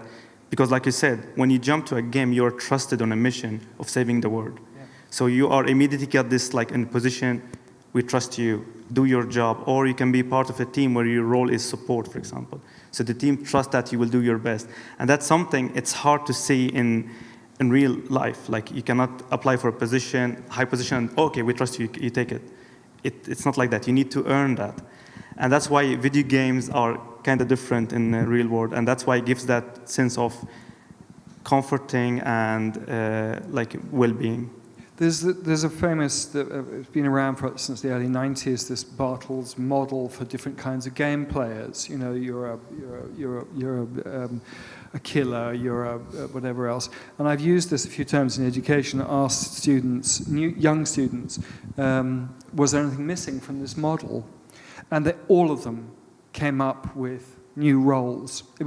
It's never failed. I've done this project maybe 3 times, and each time when you say, you know, do these divisions of like, you know, things. But one of the ones that came up consistently was this supporter role, that people enjoy playing the game where their role is not necessarily to win or to things, but mainly to support somebody else doing something, which is an extraordinarily altruistic thing. I mean, it's not what, because I think people have a vision of games as being, you know, kill the monster, beat the boss or whatever, when actually a lot of people really get pleasure out of actually supporting someone else doing it. Another recent study looked at how often people play games where they don't play the whole game. They just play the first, they really enjoy the first sequence in the beginning. And that's because they get a real dopamine rush. Actually, they don't have to do the whole thing and finish it off. They enjoy the creative part at the beginning of a Civ or something like that. They enjoy the first part, not actually taking it to actually winning. Winning is not the thing. It's not necessarily the thing, which I think is interesting about human nature. But back to your question, actually, you highlighted, it reminded me of something. The studies showed that this generation playing games at early age, so we have actually the same time equivalent to 5th grade to high school, if not more. So we have a side track happening aside. And we shouldn't underestimate that time spent playing games. And that's put us on a mission to create higher quality games and, of course, more accessible. Accessible in multiple ways, make it running on different platforms, cheaper, and accessible as features when you go in the game. We're colorblind, control support, and a lot of things. So, and also studies suggest that we're not playing enough games. Right. People are not playing enough. Even though the whole idea was like people are playing way too much, it's actually not true. Actually, we're not playing enough. That's very interesting. One of the things I always say to the students when they start the school, they're asked for, you know, what's the best advice for, you know, maybe applying to the school? And I say, play more games. I don't mean play one game so you're really good at it, but play lots of games. Because if you play multiple games, you'll begin to understand why these different games work, what's worthwhile. You don't have to be good at it or even succeed or even like it, but to play lots of games, you really begin to understand the mechanics of actually how the game is constructed and why it functions for different audiences. And I think it's a useful piece of advice for anybody. Just play more games, but don't try to be the master. Don't try to be the winner. Just the variety of games is really important.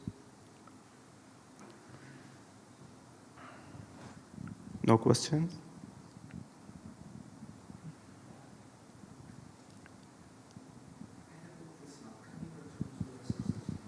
Sure.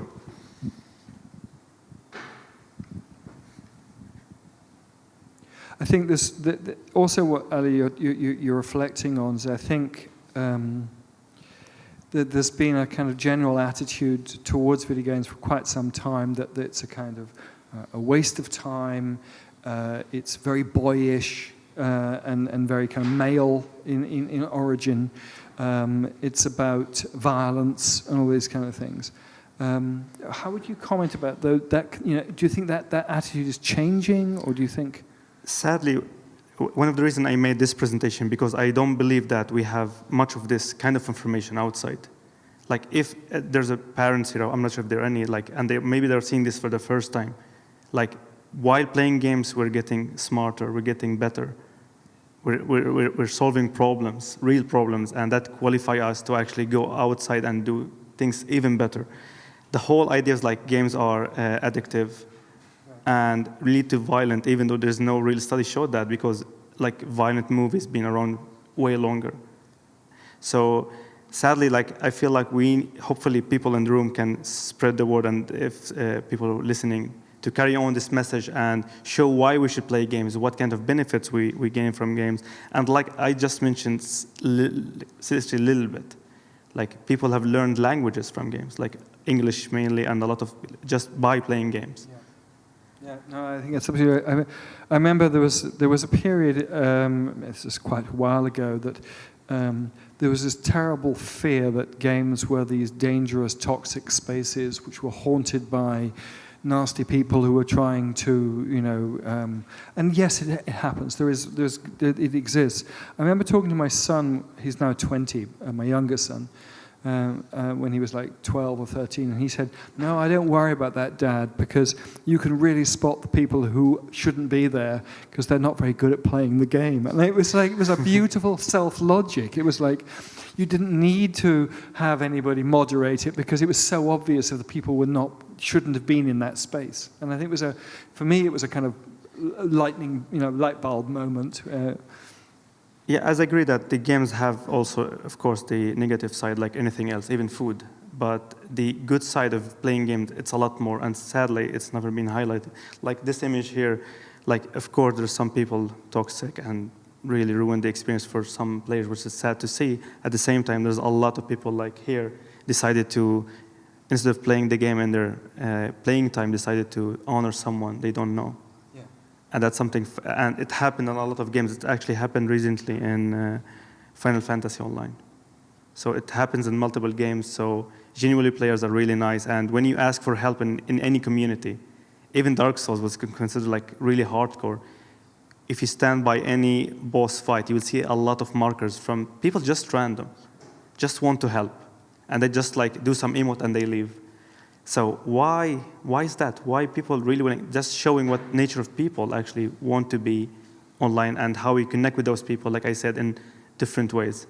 And that's something what we need to carry on this message and promote why people should play games. I mean, you do work for a company that produces a game that has been incredibly important for a lot of young women. I mean, because as much as I would like to say there's a huge variety and diversity of games out there, for this is a game that is particularly played by young women, and it has become incredibly important as a community, global community, and feeling this is a game for them, and they are participant in that kind of way. Yeah, that's true. When we pitched the game for the first time, game for girls, some people say this is a mad idea. Like girls don't play games. That was like the conception of that. And we decided to do it anyway. And actually, by the way, I'm happy to say that actually Poland is, our player base in Poland is really big. If I'm not mistaken, it's the second biggest after US. So there's a lot of young girls playing Star Stable Online in Poland. And we're so happy to carry on with this mission, empowering, even though they don't need, but we're on a mission to be for them. I would just to add that I have to say that we have probably a large percentage of our students every year who want to come and work for you, actually, because they also know that the company is extremely supportive and caring as well to its employees, and that feeds into the game as well. I think this is another thing that we're recognizing the cultures of games companies actually have an effect on the nature of the games they're producing, and you can see it in the case of Star Stable. True, that's true, and that's thanks to how Futuregames build the relationship with the gaming studios, and that's something universities does not do. And that's why you see a lot of people have done bachelor in universities, come back and study at Futuregames to find their way to the industry. Finding your way to gaming industry from outside is quite tricky, because I have done that myself, and I keep telling everyone, if you're at Futuregames, make sure to take it very seriously, because your chance landing in a job in the gaming industry, it's higher than ever. Why is that? Because your teachers will be from the industry, first of all. Like, you will be in contact with people, they are from the industry. Second, when your education is done, you have a, like we call it LIA, I'm not sure what's like an internship, where the companies come to you at the school, and that's something mind-blowing. Like you go nowhere. We come to the students and ask them to have an internship at our companies, and if you do a good job, and like William said, it's kind of like a preparation time. So basically, you're almost employed. If you do a good job, you're done. And that's extremely valuable. That's like, it's really worth it to be there just for that connection. It's really worth it.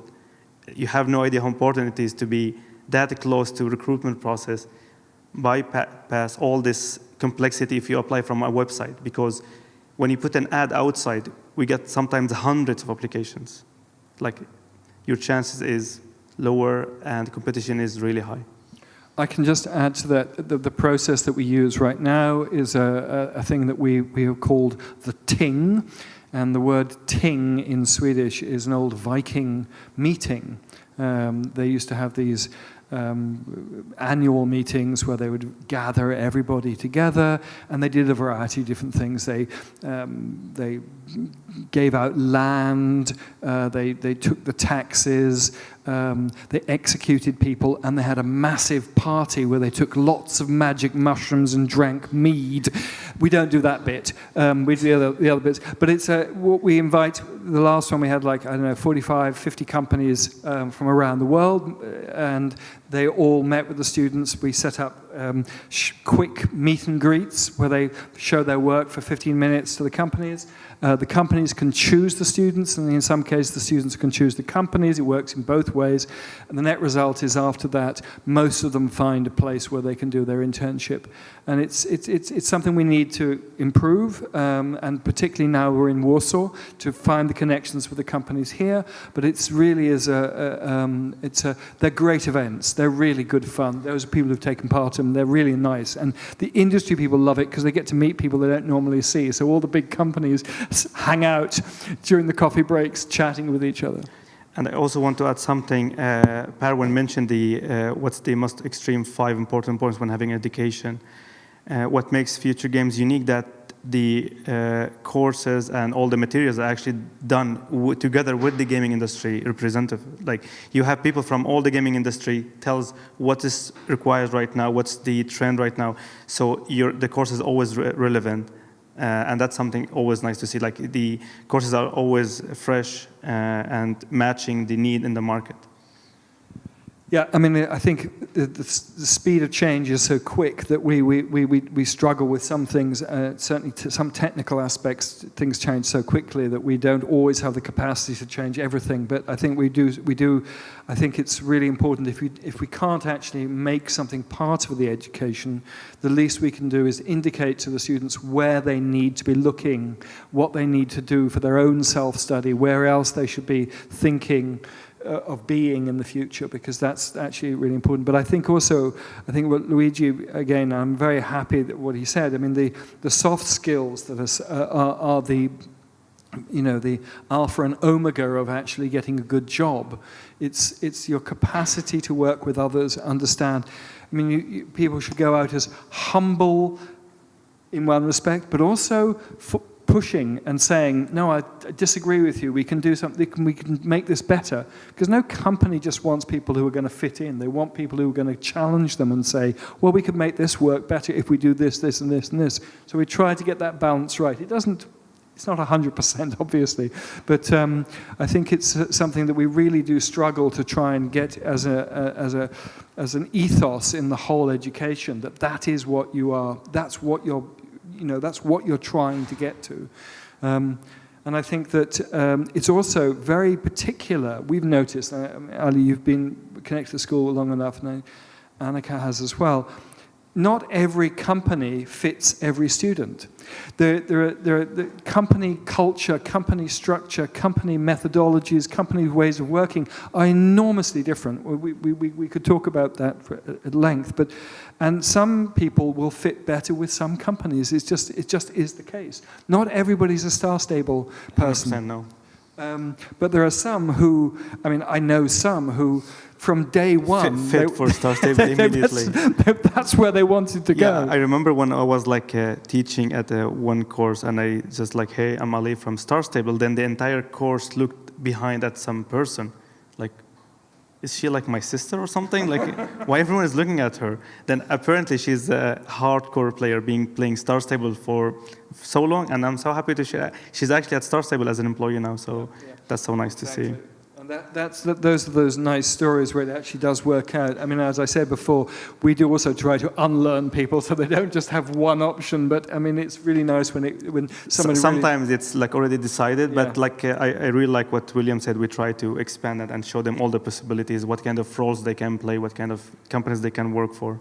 Yeah, I mean, I think it's interesting. We have looked at we have courses already in project management, but I'm increasingly recognizing the importance of producer education because it's a role that is complex and it's not easily defined because it's so different from company to company.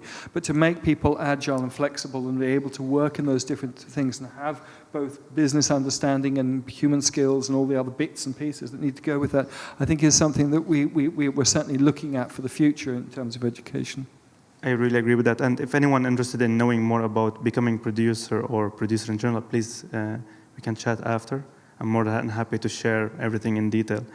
And hopefully by end of the chat, you won't say that I just play games like my wife. Well, play more games. Play more games. Should we wrap this up for? Yep, and then we have some lunch. Thank you Lovely. so much. Thank you.